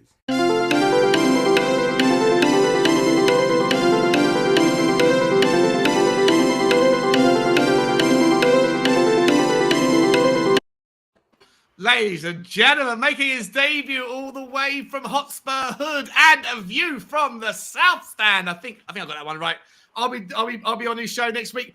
My man, the myth, the legend, a new member of the show is Marlon. What's cracking, man? Oh my How God, you he's doing? recovered. I've recovered. Yeah, I'm recovered now, so I'm all good.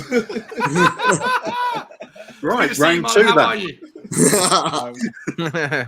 Good. I've just been listening for the last half an hour before I finished off the meeting, so I thought I'd better come in. Yeah, please do, man. You won't have to wait. I hope you have to wait like forever. I'm trying to do my best to get around everybody. Amir, you've been in the show for so long, and I haven't had a chance to get to you yet. Amir, mate, where do you want to take the conversation, buddy?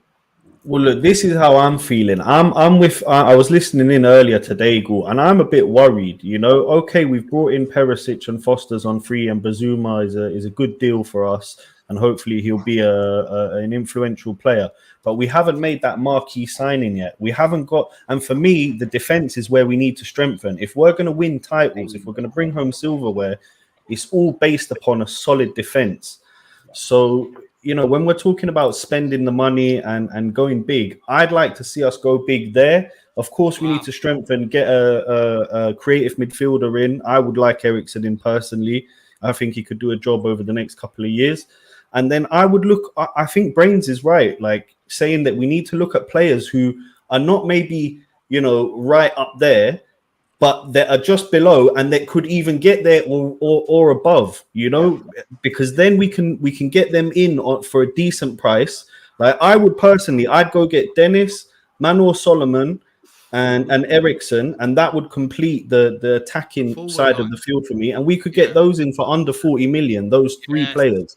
Yes, And mate. then go Love big that. on the Hakimi, the Bastoni, the Bremer, the Kostic, whoever it is that wants to come to us, bring them in and strengthen the defense. That's where I'm at. Make your team unbeatable at the back. Make your wall at the back. Well, and we then- have. We did only concede.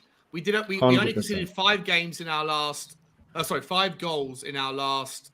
I think it was 11 games, and then only 8 goals in our last 14 games. It was the Man United game that fucked us with our kind of our differential. But 5 goals in 8 games, 8 goals in 14 games under Conte. The second half of the season, we were tight as a duck's arse in our defensive capabilities. And like, I know that we need defense. I know that we need defense. I'm not suggesting for a second that defense isn't super important to me. It is, but I take your point. I agree with you. Let's go and get the forward, because our forward line is the strongest. Let's go and get that done in the most efficient way as possible. And then let's go and spend the big fucking money. If it takes 120 million to get Hakimi, that's the difference between finishing third and finishing first, in my opinion. It is. Or going and getting another left wing back to support David Raum. Go and get David Raum and Hakimi. Oh, yeah. Raum is, for me, is the same as Kostic. The two of them have a very similar profile the way they play. Yeah, 100%. I was going to bring up Jory once again, another super chat, my man. I'm so appreciative, Jory. Please come and join the show if you want to, mate. And if not today, then any other time.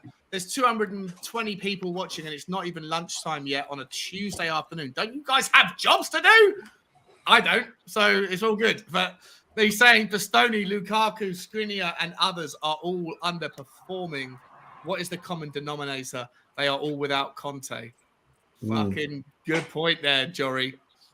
Good point, mate. Sean, I think Ben needs to go, mate. Oh, shit. Does he? Oh, sorry, Ben. Do you, mate? Yeah, I've got the rabbi turning up. He's coming to. Hopefully, he's bringing some bloody chicken soup. Okay, let me get your. What's going on your channel this afternoon, my friend? Probably nothing much now, because the rabbi is going to be sitting around here for 2 hours and stopping me having my lunch. But come to the coffee company. We should have a chill stream today. Hopefully, Bob doesn't turn up. Actually, no, I do hope he turns up, because he's just ruined my stream and gives me more views. It's brilliant. And we argue about Kit Kats. So it's always brilliant. So, yeah. We're a coffee company. We just sit around. We talk about coffee. We talk about people's cultures. We have a lot of fun. And we try and make the world a better place, one coffee at a time. So come by, have a chat, and let's have a bit of fun. Ben, you are always, mate, a wonderful asset to the community in whole, but also to the channel, mate. Love it when you come on, bro. Sorry, there's so many people. It's difficult to give everyone it's always adequate airtime. I'll be on your channel later on, mate, watching from a distance. Guys, if you haven't already, there's 207 people. I think he's just hit the 150 mark. 150 subscribers. So thank you for everyone subscribing. So on the big march towards 200. It's such an underrated channel. Subscriber special. We're going to Lautaro Martinez's restaurant tomorrow. So stay tuned. Ladies and gentlemen, please go over there and just hit the link. Just hit the link. It takes nothing. It costs you guys, the 200 people that are watching, it costs you nothing to just hit the link and another tab will open up. Just smash that subscribe button. It will mean the world to Ben. It will mean the world to me and everyone else in the chat because we love Ben. He's absolutely awesome and he gives brilliant opinions and insights on Tottenham. Alongside, if you're interested in coffee, then you can learn everything you need to know about coffee by watching his channel. Ben, are you streaming the drugging of Martinez and kidnapping and bringing him back to Spurs? Or who knows? Tune in and see what happens. Yeah. Or as Kim said, the drugging of the rabbi, but we won't go there. That might be more difficult. Slightly weirder. Yeah. Slightly more controversial. Ben, mate, appreciate you as ever, buddy. Thanks so much for joining us, man. Cheerio, guys. Big up to everyone. Ben. Take it easy, Ben. Shalom. Tada rabah. I'll be off in about 10 minutes as well, unfortunately, Sean, but it frees up a bit of room for everybody else to talk, doesn't it? Yeah, it's turning a well-steered orgy over here. Well, let me just finish up by saying, Jory, thank you so much, man. I'm gonna allow Marlon to come in now, and I'm gonna ask Marlon to answer Jory's statement first, and then I'm gonna let you go wherever you've been listening. So I'm sure you know what the conversation is. Essentially, it's like how much playing time is playing time an important asset, and then from there we can go into any of the different directions you want. But before then. Jory's positing a statement saying that Conte is the common denominator, right? So maybe more important than playing time, maybe more important than wages, maybe more important than Champions League or stadiums or training facilities or anything else. Maybe Conte is the draw, and that's what Jory's saying. What are you saying, Marlon, to that? And also take the conversation wherever you want to go with it, buddy. And welcome to the channel, man. Welcome to the channel. No, thank you. Thank you for having me on. But yeah, no, Conte is a big pool. But the biggest problem you're going to have, especially with big players, with Conte being in the pool, is Conte's contract's up next year. How many of them are thinking, do I go there and Conte leaves? I'm stuck at Tottenham in some sense of, Yeah. And if you look at the last 21 years of how many managers we've had and everything like that, probably a lot of them players are thinking, well, Spurs are not going to bring in a top draw manager next. Who do they go to next? After the whole rigmarole Nuno, they're not entirely sure. Talk about Graham Potter like that. Well, this is the thing. They could be thinking, who's Graham Potter? And that's the key thing right now. A lot of these players, especially the big players, do not know where Conte is going to be in 2 years' time. So they come for Conte this year. Is he going to be there next year? Right, and if Conte is the big pool, Spurs need to wrap up Conte now and try and get him to commit at the same time. But it's difficult because Conte wants to see the players come through the door. So you've got a catch-22 situation on both sides, and that's where I think the problem's lying right now. I heard Daigle earlier, and I was thinking, it's starting to get into that Levy moment, but at the same time, we are talking about Spurs here, and my biggest thing and the problem you've got when it comes to Spurs is when, playing time is big for any player. A lot of them want to be playing now, especially with social media and advertisement and stuff. They can earn a lot more away from football. Spurs have never been big payers. It's not a thing that we do, but it's a case of if the playing time, if you're a striker and you're looking at Kane and Son, you're thinking, well, I'm not going to get really much time there, am I? So what will they come and sit on the bench? Do you really, and most players won't have the mentality of going, I want to kick Kane and Son out the team, and at the same time, you look at the reason why the Cities and the Chelseas and the Liverpools and all that can do it. Remember, before Liverpool became this, competing for thing, they had starting 11. You look at the bench the first year they won the title, they had hardly nobody. If Spurs would have signed half their bench, we would have been complaining, who are these players? So, you've got to, if you've concentrated on getting full spot for the last how many years, a lot of these players want to be knowing if they're going to sit on the bench or they're going to be a team player, they want to know they're going to get trophies at the end of it.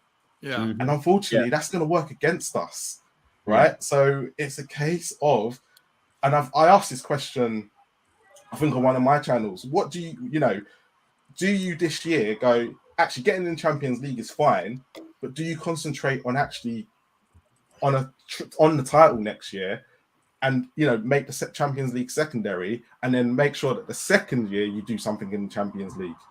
So you kind of, because at the end of the day, most teams we won't be able to do both. We should be guaranteed for the Champions League, or not guaranteed, but like if next season, as I think Bob, you made the point on one of your shows, right? The next season, top 5 get Champions League under the coefficient. Tottenham would qualify. Coefficient ratings up there was above Arsenal, below Chelsea, but we'll. So if we finish 5th next season, then we're back in the Champions League anyway. Yeah. So, and I'd say 5th is worst case scenario. We'll be in it anyway after we've won it. So, but Bob's got a great point. Do you concentrate on Champions League and then having the league as kind of secondary and get the 5th or 4th, or do you concentrate on the league aiming for the title and make the Champions League secondary, and then hopefully next year we can build on that team? Because right now we're in that situation of we need Conte to sign a new contract. Bastoni's a prime example of, I bet he's looking at it going, I'll go and sign in England. He's young. He's going to have to go be in a new country, but he's not even too sure that the manager that gets the best out of him is going to be there. As I said earlier, you just don't know. So he's got to make a decision. It's a big decision to be going up and going to a new country and not knowing whether the manager that actually gets the best out of you is going to be there in 2 years. And that's the biggest issue right now, is that we've got Conte with 12 months left on his contract, and we are Spurs. We are that team that right now, people look at us and go, they're not going to get trophies, right? We might do next year, with Conte, but we just don't know where we're going to be at. And we're in that stage of a lot of players, especially the big players, are weighing up their summer options, because Spurs will not be the only team going in for them. And we're not an attractive enough project just yet. And Sean, I heard you say earlier, the training ground and all that, we've got all that. Yeah, we've got all that to offer.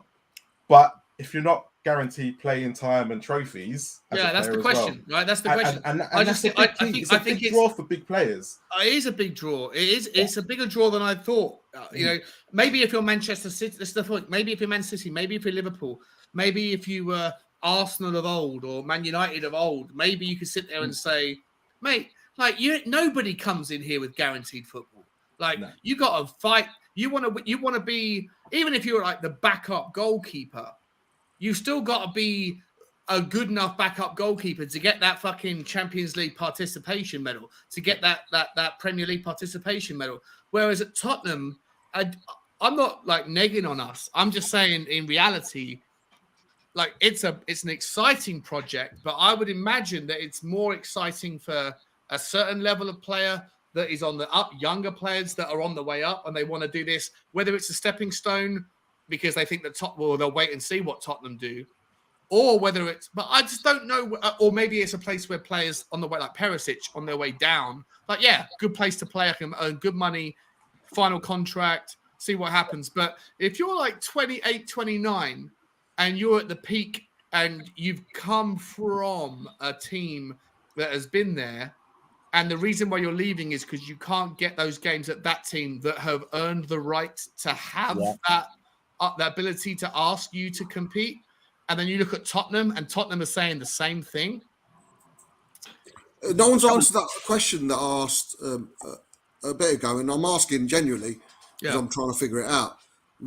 It's not like 30 years ago. We were talking 10 years ago, 12 years ago, when we had 4 world-class strikers at the club. So it was 4-4-2. That was a 4-4-2 day, wasn't it? No, it doesn't matter. We play one up front, and like Brains just said, we've got Scarlett. We had 2 when we had 2 world-class. Yeah, but we had Berbatov that was on his way up. He wasn't.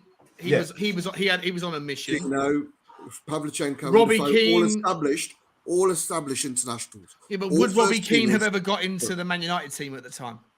Why we're thinking like that? We all got to start from somewhere. I think if we don't raise our ambition and want it, expect it, and believe it, well, yeah, you're right. Let's just stick with the sideways. I'm with you, continually. Bobby. I'm not saying that it's the fans who have to change their opinion. The question of today is not really about how we feel. It is about how we feel about it. But the question that I'm positing is how do players who have no affinity to Tottenham Hotspur think about Tottenham We Hotspur? are the biggest pool in London at the moment, hands down. That's Chelsea on true. a rebuild. That's They've got to true, Bob. rebuild a pure back line.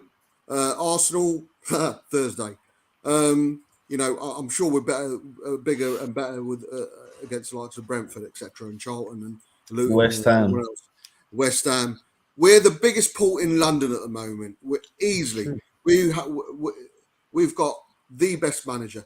If we can't sell ourselves to these world class, and we've got ambition, and listen, for years and years and years, and I'm speaking for the Leanic outers, Leanic change your wayers, asking for money, and now even non-Leanic outers, even Usual, despite your defence of Leanic, you have said, I wish we'd spent more money. We're finally in a position where supposedly we've got all this investment coming in, Champions League money, etc., all coming in, and now we're picking and choosing about who we're going to. I know what you're saying. You're looking from a player's point of perspective. Sell the club, sell the ambition, sell the manager, sell the direction of where we're going to go. Because if we're going to aim for mediocre and in the middle, you might as well just bring fucking Nuno back.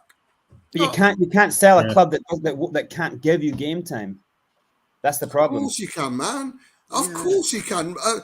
Look Jesus isn't starting. So people are going, oh, Jesus will only go to Arsenal because he's going to be a first team. We're way miles ahead. We are. I agree with you 100%. We are. If Man City are a level above Spurs, rightly so, if he's only getting X amount of minutes, Man City, then he'll supposedly come in and get more minutes at Spurs, surely, because we're not at the level of Man City. But surely, number one thing is footballers want to play football. Like, they want to play. They want to hear the adoration from crowds. They want to see the ball hit the back of the net. They want to play every single week. He knows if he plays, if he starts, he's always starting for. I mean, Brazil have a very strong front line for the first time in a little while now. Again, they've got really incredible strikers.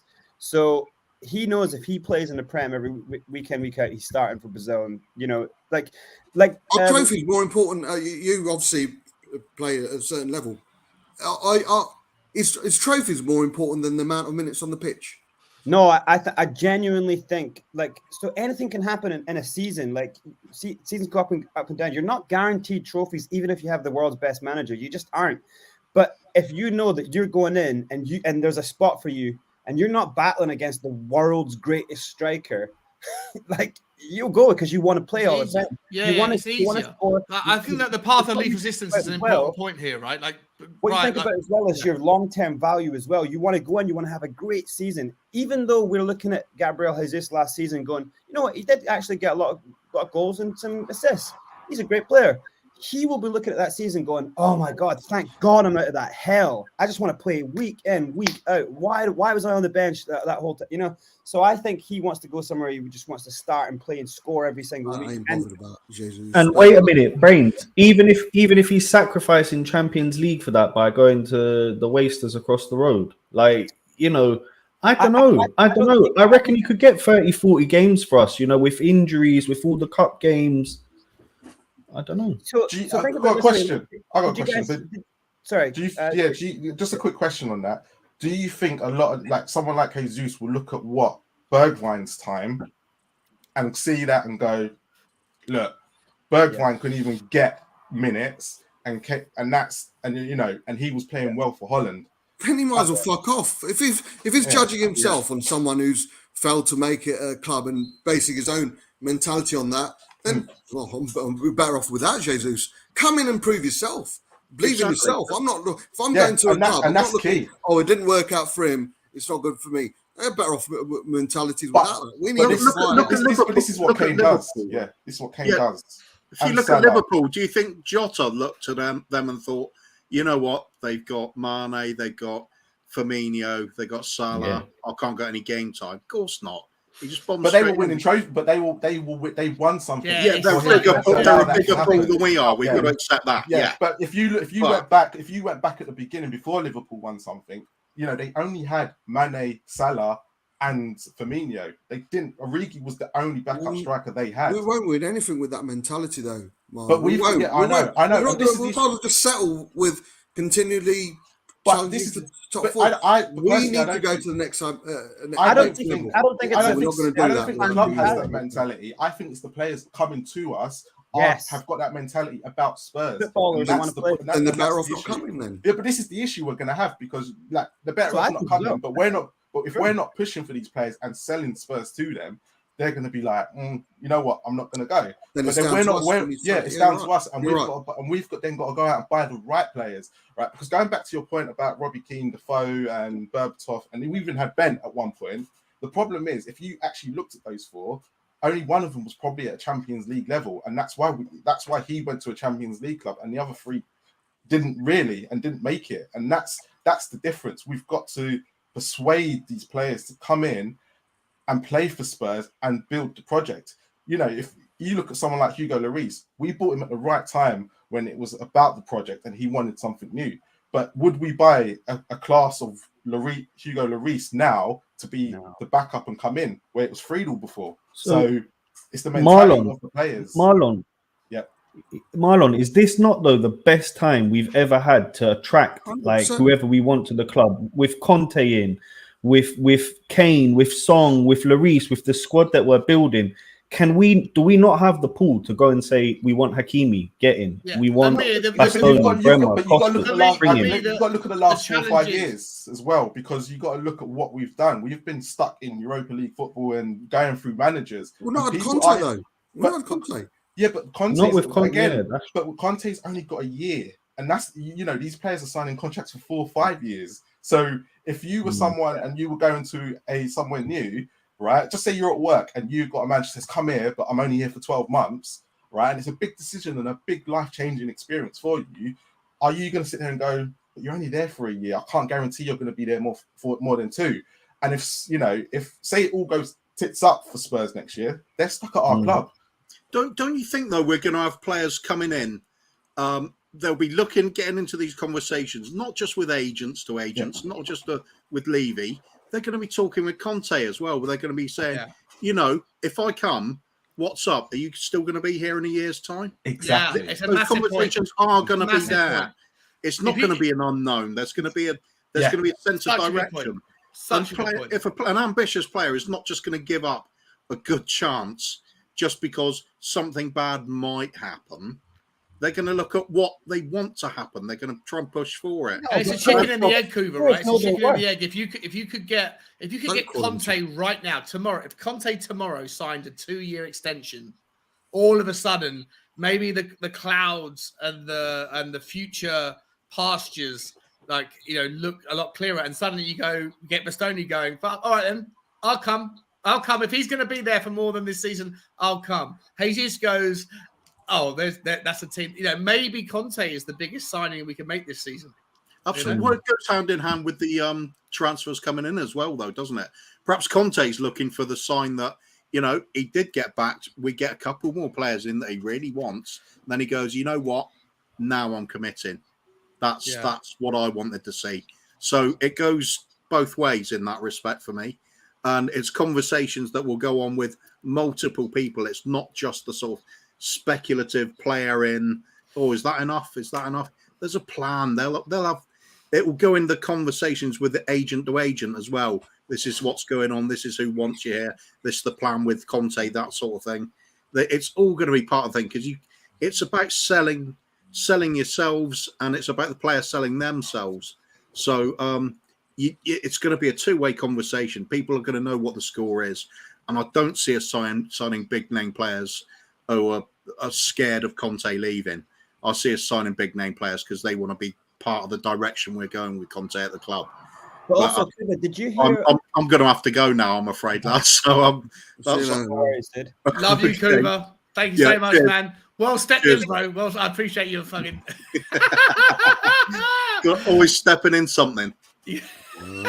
Thanks, Kuba, man. I appreciate you so much, buddy. Love Cheers, see you lads. soon, man. Take Right, care. see you soon. Amir, Take have it you easy, got, have, Kuba. you got to go as well? Have you still got time, Amir? Yeah, no, I've got a few minutes and I've got to shoot off. I may as well make a move as well. I've got to shoot off to work. Okay, well, I'll just leave it with this. That have the last say. Go on. Yeah, I just want to leave it with this, that I'm loving all the talks and the podcasts on all the different players coming in and the opinions and you know, I think we're all the fans and fan base are getting behind the team and trying to push us in the right direction. Now it's up to Mr. Levy, Mr. Paratici, Mr. Conte to get that squad. I think someone mentioned it in the comments. Two teams of 11. We need that competition for places. God forbid injuries happen. You know, you never know what's going to be in store in the season. We need to be prepared for every single scenario, whether that's another corona wave or whether it's Kane getting injured or whatever it is. We need to have strength in depth, and that will hold us in good stead for battling for trophies and really being at the top of our game. So I'm hoping that in a few weeks before the preseason tour starts in Korea, that we will have the chance to see those defensive signings come in and make that defense rock solid, and then we can really push on and really fight next season. That's what I'm hoping for, basically. Yeah, I love that, Amir. I really agree with what you said, mate. Before I let you go, bro, and we're gonna streamline the show. It's got our hand. We're gonna streamline it now. I've got your Open Peace podcast in the comments, ladies and gentlemen. Just whilst Amir is about to plug it, make sure you just hit the fucking link. It costs you nothing. It's a link click, and then it goes into another tab, and then just hit the subscribe button. Just show some love to an amazing Tottenham fan and a guy who is very rare in the world, who's trying to create peace. The world right now is all about division and nastiness, and it doesn't matter what the topic is. There's people that just want to spite hatred and fucking awful things. This guy at the bottom of the screen in the middle is doing the opposite of that. He's trying to create peace in one of the most difficult places in the world where peace has very rarely been found. Amir, what's happening on the Open Peace podcast, my friend? So, you know, we've got a Palestinian friend of mine coming on the show on Saturday. He's a really amazing guy. He's got involved in a charity called The Home, or in Hebrew, Habayit, or in Arabic, El Beit. And it all just means the home. And it's talking about one land for both peoples, and that can treat the land accordingly. So basically, we have a huge pollution problem here in Israel and Palestine, and there's a lot of rubbish all over the place. So what this charity does, they get Israelis and Palestinians together to just clean a certain area together, and then they talk about certain issues about what's going on, sit down for some coffee and tea. A really amazing project. So I'd also advise you guys to check them out. They're called The Home. So yeah, I've got a podcast coming up with him. And also we're touching on the whole issues with Russia and Ukraine and stuff like that as well, because obviously it's a terrible conflict, and it's a part. So I'm really hoping to have a Russian who's already been on my show and a Ukrainian on the show to talk about what can be done to try and end that conflict too. So it means the world to me if you guys can go and have a little look and go and subscribe. Yeah. Mate, a couple of people have already said they have. Kev G, big up to you. Big up to Kate, man. Anybody else, guys? There's more than 200 people watching on YouTube, and there's another 40 on other socials, man. Guys, just click the link. I'm not sure if the guys on the other socials can actually see the comments, but the Open Peace podcast. Just go and click the link and subscribe, man. This guy's trying to do something which which everyone else has failed with over the last 2,000 years. It's a difficult topic that he's dealing with, but he's doing it with the most open-mindedness and a wonderful mindset. Amir, mate, we all absolutely admire you and appreciate and respect what you're doing, buddy. Thank you so much for coming on. Thank you, guys. Thank you, guys. And hopefully we'll have some more signings to talk about next time, eh? Yeah. Well, the next show's tomorrow, Amir. You're always welcome. I doubt we'll have another signing by tomorrow, but you're still welcome tomorrow anyway, my friend. So announcement today, Sean. Announcement today. That's what's happening. Oh, Bob's knowledge bombs. Bobby. Thank you, Amir. Have a good day at work, buddy. Take it easy, guys. Enjoy the rest of the show. Bye, guys. Cheers, mate. And then there were five. Guys, get over to I forgot to ask Bob. I forgot to ask Kuva who wanted to plug. I'm sure I know who it will be. It's either Bob Spur TV or it's the Shelf Side. So I'll do that later on. Well done, Caveman, and well done, Kev G, for knocking on to the open piece. And I've got a super chat from Moondog, my man. Thank you so much. He's just saying a very good afternoon. Very good afternoon to you, buddy. Hope you're well, man. Really appreciate the support as ever, buddy. As ever, you're an absolute legend. And we got Eric Dyer's back for you. He's not going to get replaced next season, whatever else happens. All right, where did we get to? Who had? I was going to say quick about. I don't know if you guys heard about the. So this is a big thing that affects transfers. So it is involved with game time, but it's also from the perspective of the national teams. So I don't know if you heard about Van Gaal had told this is a big problem with the Young deal to Man United, that Van Gaal told him that he isn't going to not going to get enough game time at Man United, and so if he goes to Man United and doesn't get game time, he will be dropped from the Dutch squad. Who is this? Sorry, who is this? Van Gaal told the Young that if he goes to Man United and doesn't play every game, he won't start for the Dutch team. How mental is that? Now that's held up. Apparently, that's been a big factor in holding up, because Man United are looking to spend 70, 80 million on him. So that tells you there he's a top class player. He's going to want to come somewhere. He's going to want to be the number one midfielder in the club wherever he goes. He's probably one of the best midfielders on the planet. But even so obviously I think that's got a lot more to do with Van Gaal, because obviously he still has anger towards United for his time at United, etc. But still, that's a massive factor, right? Like a big player like De Jong still goes, well, look, I want to play all the time. I want to be starting for my national team. There's a World Cup coming up. Don't underplay how important a World Cup is. Like that's. Do you think that's a correct thing? Wouldn't he start every game for United? I know, that's what I'm saying. I think that's got a lot to do with like Van Gaal, just not wanting him to go there. But if he's respecting that, because apparently it was a guy who was a close friend, former Dutch international, who said that he had said that. So it was pretty messed up. But if those things are affecting big players, and you can understand that it will do. Like you don't want so if I'm a big striker who starts for my national team, and of course it's up to Paratici to sell them like no, you will play up and around 20, 25 games a season. You'll play all the cup games. We're going to rest Kane a lot. You'll come on for Kane. There's a way you can sell it so that you will get many eyes on you this season. You'll have a good campaign before the World Cup. But Paratici's got to sell that. But Paratici can go in and, we could be going into these kind of things saying, no, you should want to come to Spurs. Look at our stadium. Look at all this. And honestly, I don't think players give a shit about that. Sure, you want to train on a nice ground. Sure, you want to have nice lodges to camp in overnight. And of course you want that. But none of that matters. You got to be starting for your national team. You can't risk losing your spot. You want to be playing more than 50%, 60, 70% running up to the World Cup. And if you can't be guaranteed that, if you're a big name striker I'm talking about, like me personally, I wouldn't be taking the deal. Like I wouldn't be in Jesus' situation. I hate Arsenal, but if I'm not playing week in, week out at the team that's winning the league, and I'm not happy, obviously. I'm with you on this one, Brains. It makes no sense for him to leave a team where he's not playing to come to a team where he's not playing, and that team is lower caliber, technically, at the moment. I understand it. I want, as a Spurs fan, for every single player in the world to think of Tottenham as a step fucking up or as a project that's worth being a part of. I want them to think that, but I think that because I'm a Tottenham fan. These guys aren't.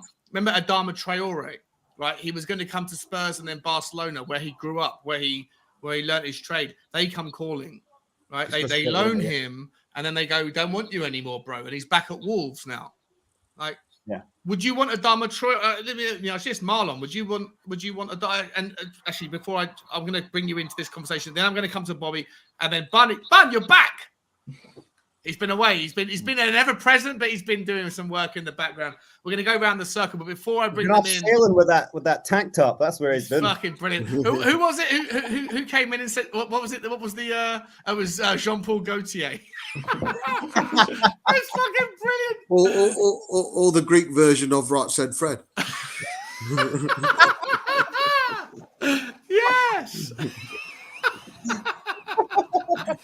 Right said hummus. Poor daddy. 1 second before I come into you, Marlon. I'm going to come to you first. We got somebody else who wants to come and join the show. Make this a substitution role because I got a bounce. I got some mixing I got to do. Yeah, I got to go as well. Oh, double sub.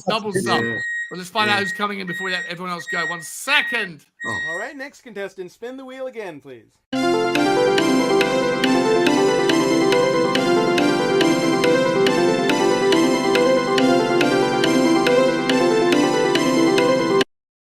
It's a double substitution. I'm going to bring this lady in. She's the queen. And I'm going to ask her to wait whilst we say goodbye to a couple of people that have to job off. But welcome to the show, Ellie. How you doing? The internet's going to be a fucking disaster. Hey. Turn your data off, Ellie. Turn your data off. Bob Spur and Brains, you both got to leave, have you? Yeah, I got a shit. Brains, I was hoping Danny would say he's leaving as well, and so would Marlon. Everyone's going. Then it's time to leave. It's time to finish. It's been 2 hours and 10 minutes. We won't be too much longer. Brains, what's going on with you? How can people find your amazing music, my friend? Yeah, just on Spotify. If you like mostly predominantly hip hop rap stuff, then you can check out my solo stuff, which is Brains in the Cloud on Spotify, or Syllable and Brains as my old rap group. Or if you like punk rock stuff, you can check out Hopeless Heroic. That's it, pretty much. Otherwise, go fuck yourself. Hey, Brains, amazing to have you on, man. Obviously, you're a member now, so you can come on anytime you want. The link's always going to be in the members community. You're always welcome, mate. Absolutely adore you coming on, man, and some wonderful points. Thank you so much for your contribution today. Good Thanks, to man. finally share a stream with you, Brains. Finally. Yeah, nice one, Bob. Absolutely. It's not very often that me and Butler are agreeing. It's happened a lot more now. We've got to change that, Sean, for sure. When did we disagree a lot? I didn't know that. It's just the Levy stuff. You just disagree with him. Oh, the Levy stuff. We disagreed on Levy, but you were Levy out, were you? Yeah. Other than that, though, it's 100% agree on most of the stuff. Just other than the fact you're a cunt. Yeah, well, I'm just kidding. Can't change that. Whatever happens. Absolutely love you, dude. Thanks for having me, and I'll see you all soon. Cheers, Brains. Love you, man. Take care, buddy. Yeah. See you See you in soon. the chat. And Bob Spur, I'm gonna let you give you your chance. I'm gonna get your. I haven't got Brains' Spotify stuff up, so I'm gonna have to allow people to find that hopefully. But I do have your link right here, Bob Spur. What's happening on your channel? When's the next time people can find you? Yeah, usual Saturday night. Marlon was on last week. It's taken him 2 days to recover. But yeah, it's a different. It's a chilled out show. Saturday nights, bunch of lads sitting in a pub talking shit. There is a bit of football chat. There will be this week. We're talking conspiracy theories. Guess the movie poster, and of course, Wankety Wank, which people want. So yeah. Saturday nights, 10:45.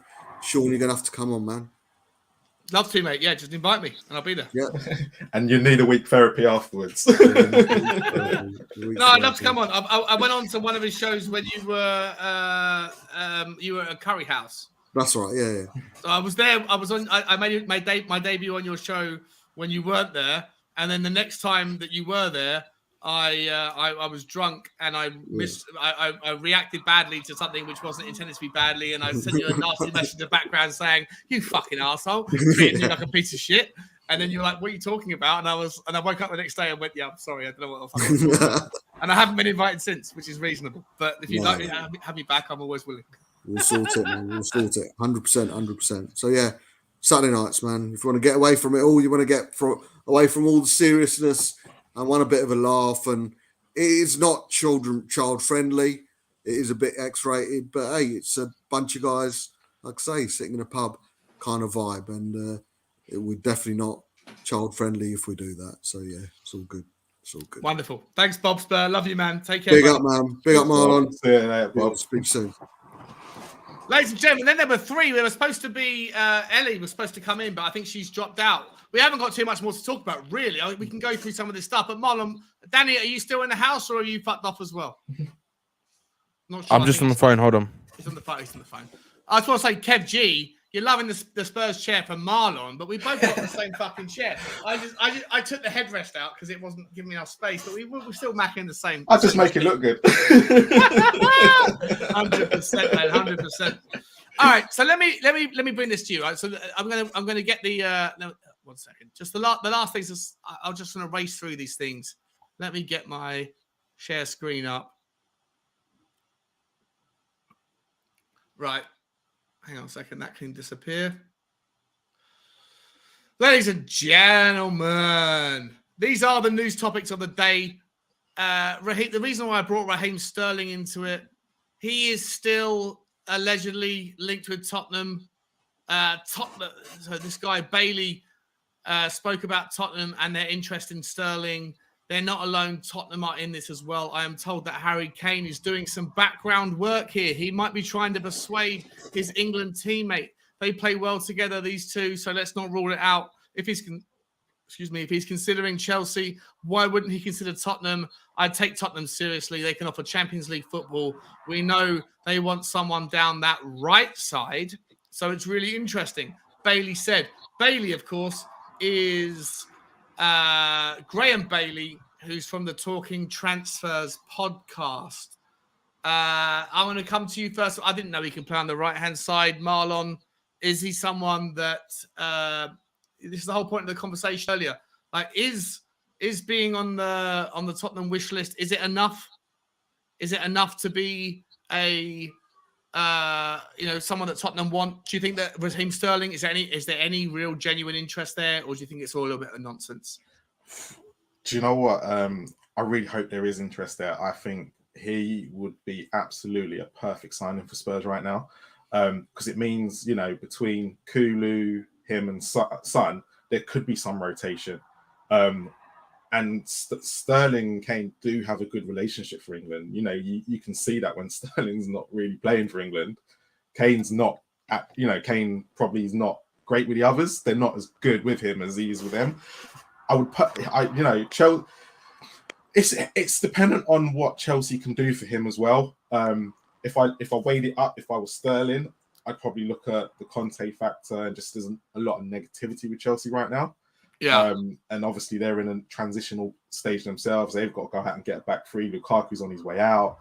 Havertz is probably their main guy. You've got Werner as well. That's, good player, just can't score goals. But it's whether Sterling wants to go and be back in that side of London or come back to North.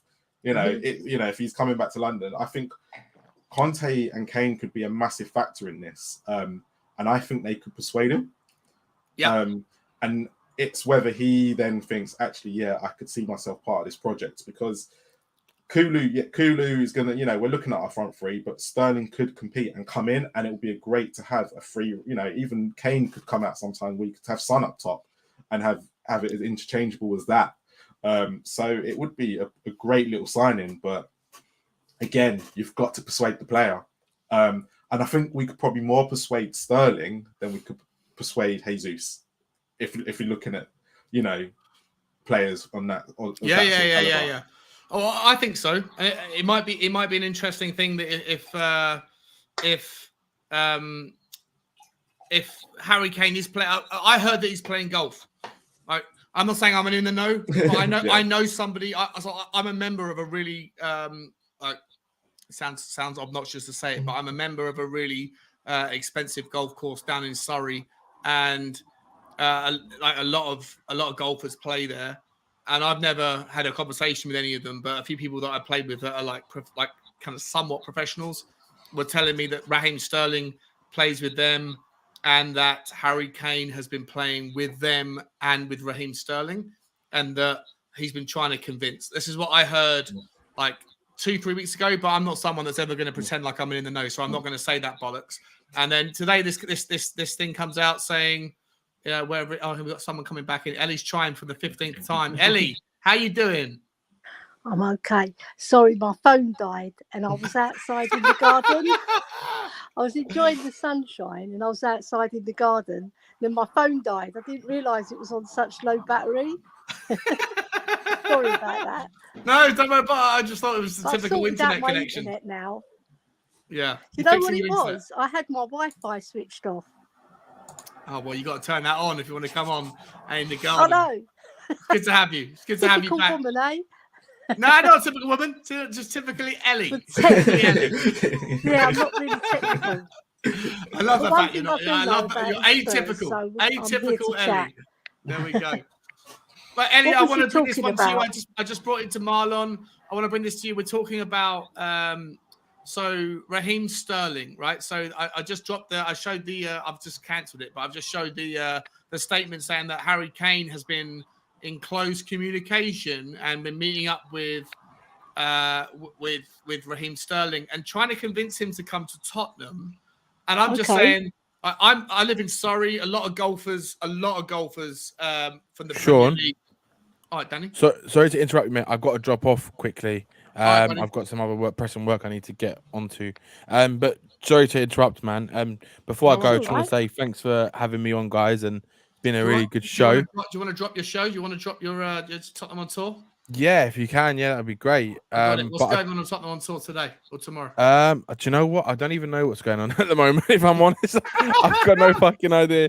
The reason why, because no, do you know why? It's because Brian's obviously been in the We Are Tottenham TV studio for the last week and a half. He'll be there. He's been reprioritizing. Yeah, exactly. No, it's good.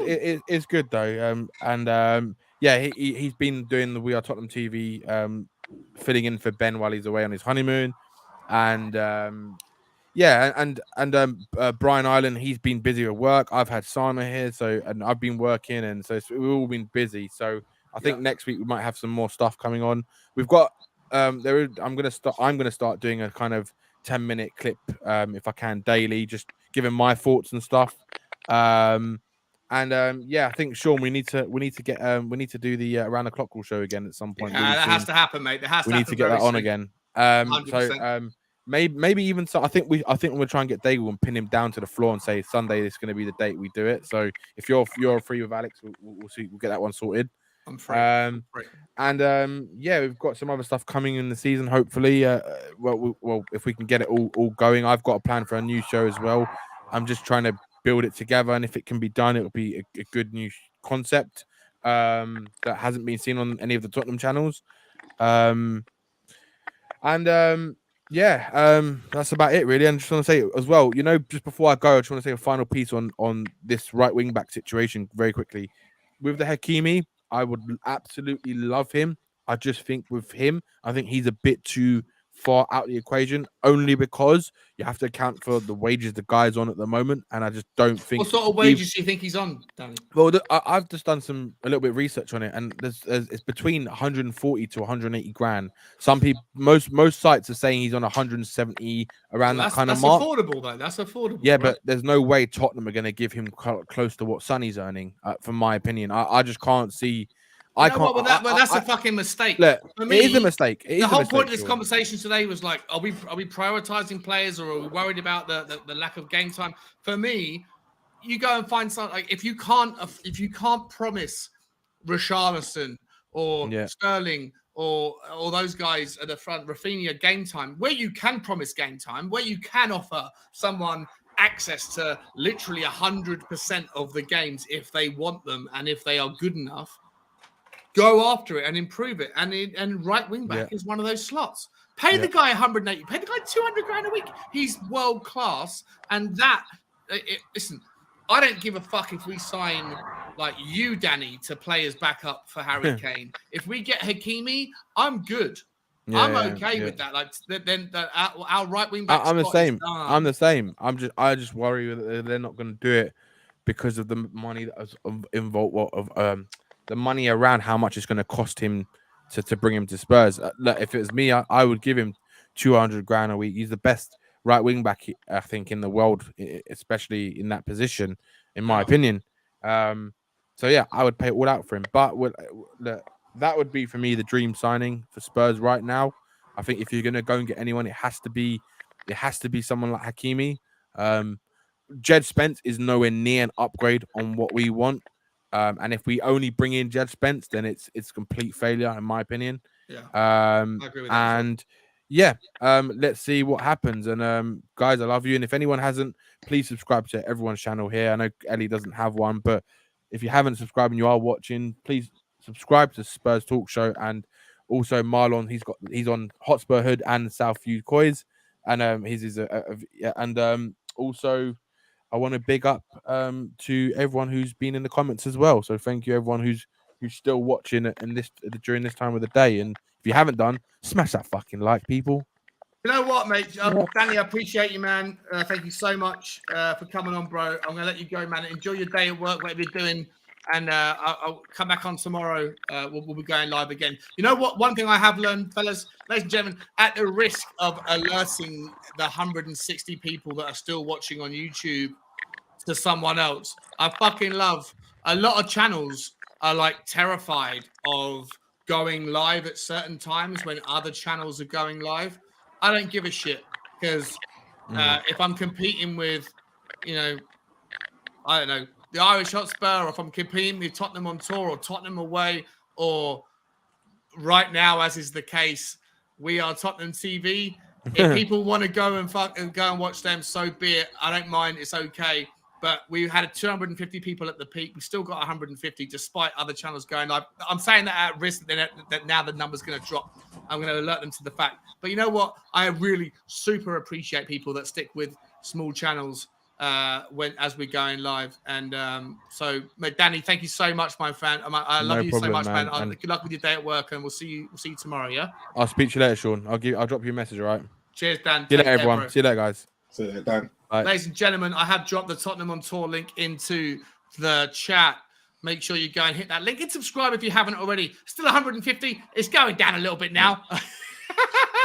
I've got to drop off as well now. Oh, no. Fair enough. Yeah, I got a call. We're going to wrap it up soon, but I'm going to speak to Ellie for 10 minutes then. Mate, Marlon, before you go, let me just put your thing in there. We got a view from the south stand. Yeah. Here we go. There's the link in the channel. Boys, Marlon, what's happening on your channel, my friend? So nothing's happening right now on View from the South Stand. We do instant match reactions after games. Usually go live about 7 o'clock. It's usually about an hour. I have different guests come on and we talk about the game. I'm also streaming on Hotspur Hood as well at the precise moment. If you haven't, had a one-on-one with Bryan Gil yesterday, and last week I had with Dan from Year to Vids. Yeah. We went through just talking about Spurs and the enjoyment of being a Spurs fan, because I think, especially with everything that's been going on recently, I think we've all forgotten actually why we're all Spurs fans. So episode 1, that's going to be weekly, and Sean I will have on next week. Yeah, I'm coming on next week, aren't I? Yeah, so it's very interesting, and especially with the Spurs 1 to 11s at the moment, but how many players being left out, and people are not happy. So it's a very good watch. But Sean, anyone who's watching Sean, this is a great channel. It's absolutely brilliant, and thanks for letting me come on today. So, well, you're always welcome, man. You're a member. Yes. The link is always going to be anyone who wants to be a member. Just join us a membership, and the link will always be in the membership in the community thing going forward. Marlon, man, I really appreciate you coming on. Absolutely adore you, my friend. Come on again, and I can't wait to be on your channel next week. No problem. Cheers, Sean. Thanks. See you later, everyone. Take care, mate. Ellie, you still with me? Yes, I'm still with you. We have been going 2.5 hours, so it's been a long show. I'm surprised that there's still 130 people here. But Ellie, how you doing, my friend? How are you? I'm all right. Yeah, I'm looking forward to next season and looking forward to seeing who we bring in. Yeah, 100%. There's not a hell of a lot of stuff to go through. I'll tell you what. One of the things I did want to talk about, which I never got a chance to, because the conversation went on different tangents. Bryan Gil. Yeah. Bryan Gil apparently is going to move to Olympique Marseille into the French league on loan. Yeah, how do you feel about that? Well, to tell you the truth, it's good for him because he couldn't make the grade in the Premiership on the strength that he's got at the moment. He needs to bulk up, doesn't he? He needs to become a man like Gareth Bale did, because Gareth Bale was like him. He was very lightweight, maybe not as bad lightweight as Bryan Gil, but he came within about 2 years. He became a man, and he bulked up, and then you really saw the beauty of Gareth Bale bombing down that wing. And when Harry Redknapp came in and made him a proper wing back, it was fantastic for us. So I haven't lost faith in him. A lot of people are saying that he's not going to make the grade in the Premiership, but you don't know. Let's see how he does at Marseille, and then we'll take it from there. Yeah, okay. Yeah. I agree. Like, we spent a lot of fucking money on this kid, and I like a lot of people kind of even forget about him in the kind of conversation. I don't know if I want him to go to the French league. The French league is almost like the graveyard of future talent. I'm not a massive fan with the French league, so I'd rather him stay in Spain. But in an ideal world, I'd rather him come and go to Nottingham Forest or Fulham or someone like that, a Bournemouth, like a Championship side. Well, but someone, a team that's come up at Premiership level. Premiership, or the thing is, will the Premiership sides take him as he is now? That's the problem. Yeah, I think a couple could. I think a couple could or would. Yeah. I think Nottingham Forest would love to. Nottingham Forest have got a team good enough to get out of the Premiership, out of the Championship just barely, but they don't have any talent. So if you could get Bryan Gil into the Nottingham Forest team, I think it would be an interesting conversation. I really do. Yeah. Because the boy has got something, Sean. Right? I was watching him. I know it was only against Paco de Ferreira, and he set up 2 goals for Kane. And he's got something about him. He's got a bit of a Modric type feel about him, but he just hasn't got the strength yet. He hasn't got the bulk. He's not ready for Tottenham. He's not ready for Tottenham's first team, but he's ready for someone else's first team, He's got technical ability, just put it that way. So he just has to, like I said, he needs to build up on his strength. Hopefully the French will give him some nice French sticks, get some nice cheese in him. He just needs to build on that, really, because I tell you what, though, I know my players, right, and everybody's writing him off. I hear Will Stewart, he doesn't like him at all, right?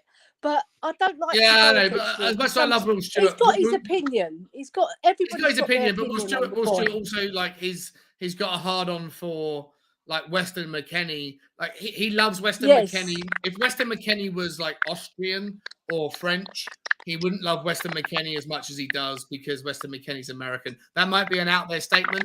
I'm not suggesting that he's got this affinity. I am suggesting it, but I hope Will takes it if he's listening or he sees it later. I hope he takes it.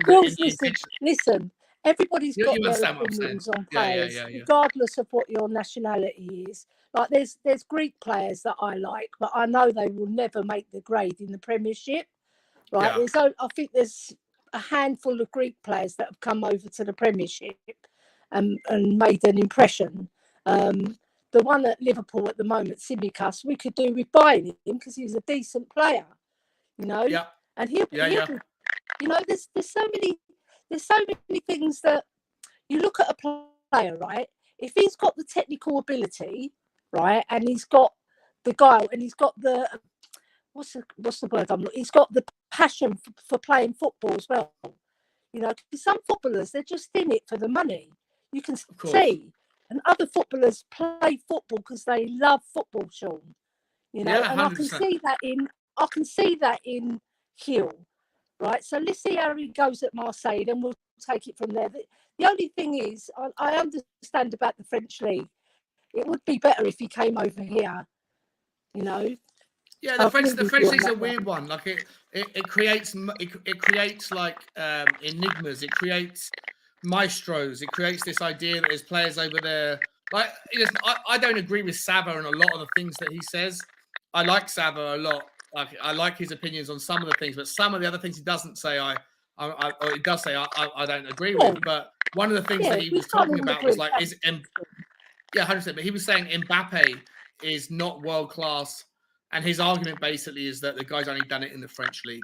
And I'm like, Well, I mean, you could look at him and think he could be world class if he went to another league. But Saba's point is that because he hasn't gone to another league that's more competitive, then maybe you can't really make that judgment yet. And I tend to agree with him that the French league is a weird one.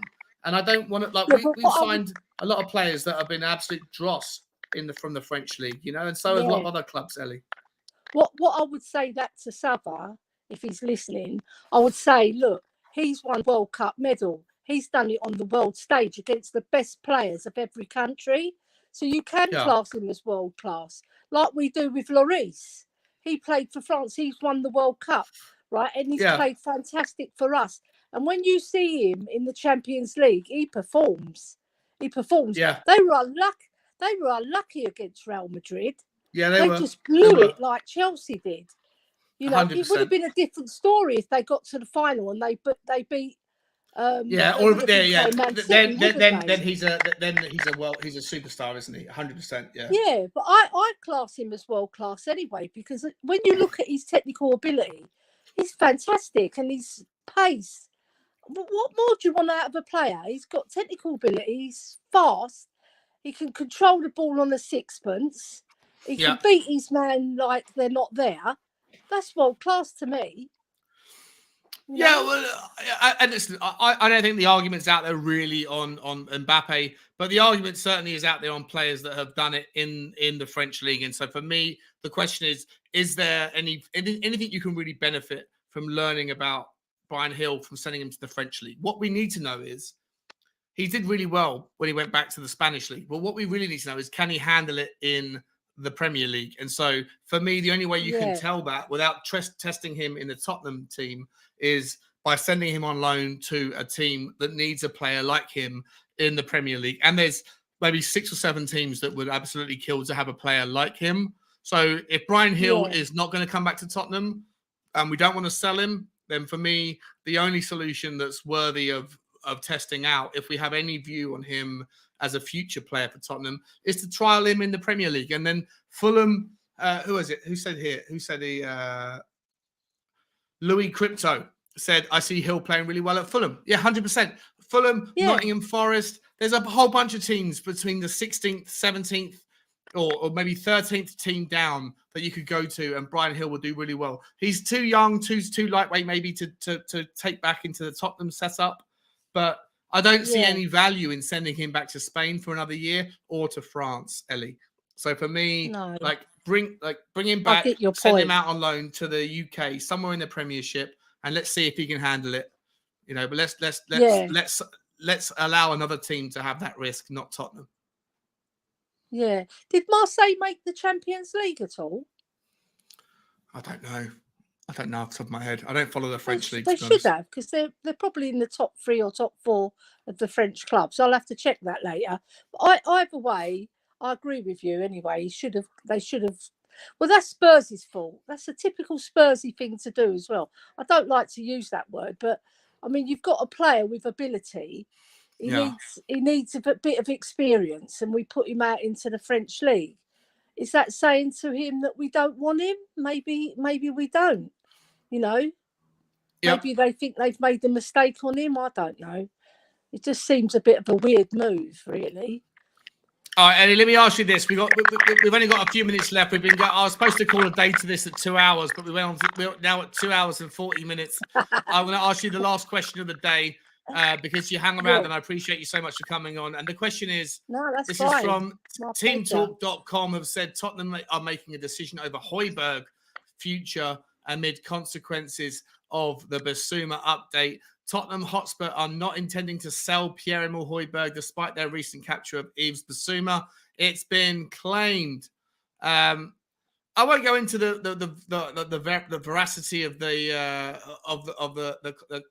content here, but essentially, there's a bit of conversation going on Twitter and elsewhere about whether or not Yves Bissouma coming in means that's the end of the time for Hoiberg. And if you think back to January, there was links to him going to Newcastle. There was links to him going elsewhere. For me, Hoiberg has to stay. I know what you're going to say, but tell me how you feel about the idea of Hoiberg leaving.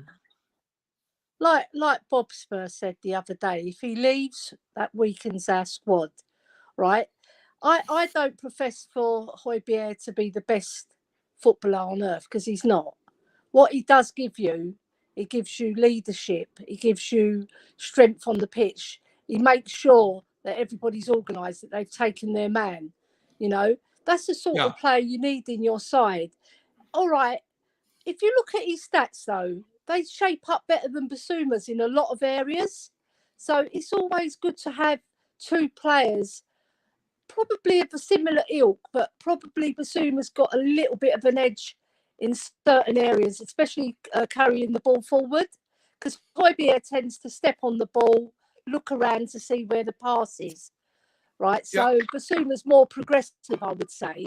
So it's nice to have two players like that, you know. So if one of them gets injured as well, we can rely on the other. Basuma, he doesn't score a lot of goals, but maybe he'll change when he comes to us. You never know. It'll be like Dembele was like that. He never scored goals, but he created. So we forgave him for not scoring so many goals. But with Hoiberg, I think we can't sell him. He's been fantastic for us, Sean. The last 2 seasons, he's been nearly an ever present. The only game he really missed was that Dynamo Zagreb game that we shamefully lost, and the Wolves game that we played absolutely diabolical. You know, and he was missing, and you could see from that game, you can see how important he is. And then what happens? He gets reinstated straight away, and we make top 4. You see? So I'm not saying Hoiberg was the only reason we made top 4, but he was a big reason we made top 4. And 100%. I love him. I want him to stay. I think was fabulous. He hasn't got to play in every game, has he, Ellie? You know, he hasn't got to play in every game, but he's still got to be a mainstay as well. It's nice to have that problem because then you can rest Hoiberg for a few games and then bring him back, and he'll be fresh. Because you see, when he was just dropped for that one match, and then he came back with a purpose as well to prove something to Conte as well for dropping him, which was a good thing. Conte loves him.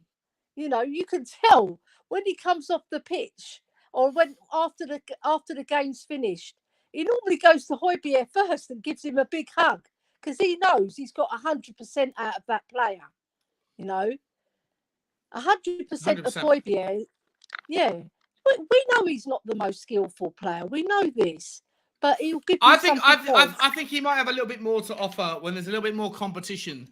I think you'll see he's the sort of person who's got so much grit and determination and focus. Like he's been amazing and he's played every single game. But even in last season when he was dropped for a game or game and a half, and then he came back in, he upped his game. I think we've seen like the ceiling of his abilities, and there's other players that might have better potential than him. But I also don't think that we've seen. It will be interesting to see what sort of Hoiberg can turn up when he knows that his place is under threat. Because we haven't seen that under Hoiberg, because ever since he came in from Southampton for 2 seasons, he's played every game. So I'd love to know what Hoiberg looks like when he doesn't necessarily have every game as a given. And I think I think we all might be surprised. There might be another level to his game, you know? That's how I feel about it. When he plays for Denmark, Sean, I don't know whether you watch him when he plays for Denmark. Yeah. He actually plays more forward. Yeah. And he's very good. He's very good, and he's quicker at moving the ball for some reason. I don't know why. Maybe it's because he sees the attackers and you have to get it to them quickly, or the wingers bombing down the wing and he'll get it to them, you know. But I think, I agree with you. I think there's another level. But I also think that at Tottenham, he has to have the confidence to take the shot on. Against Liverpool away, he could have won the game for us. When that header... Oh, no.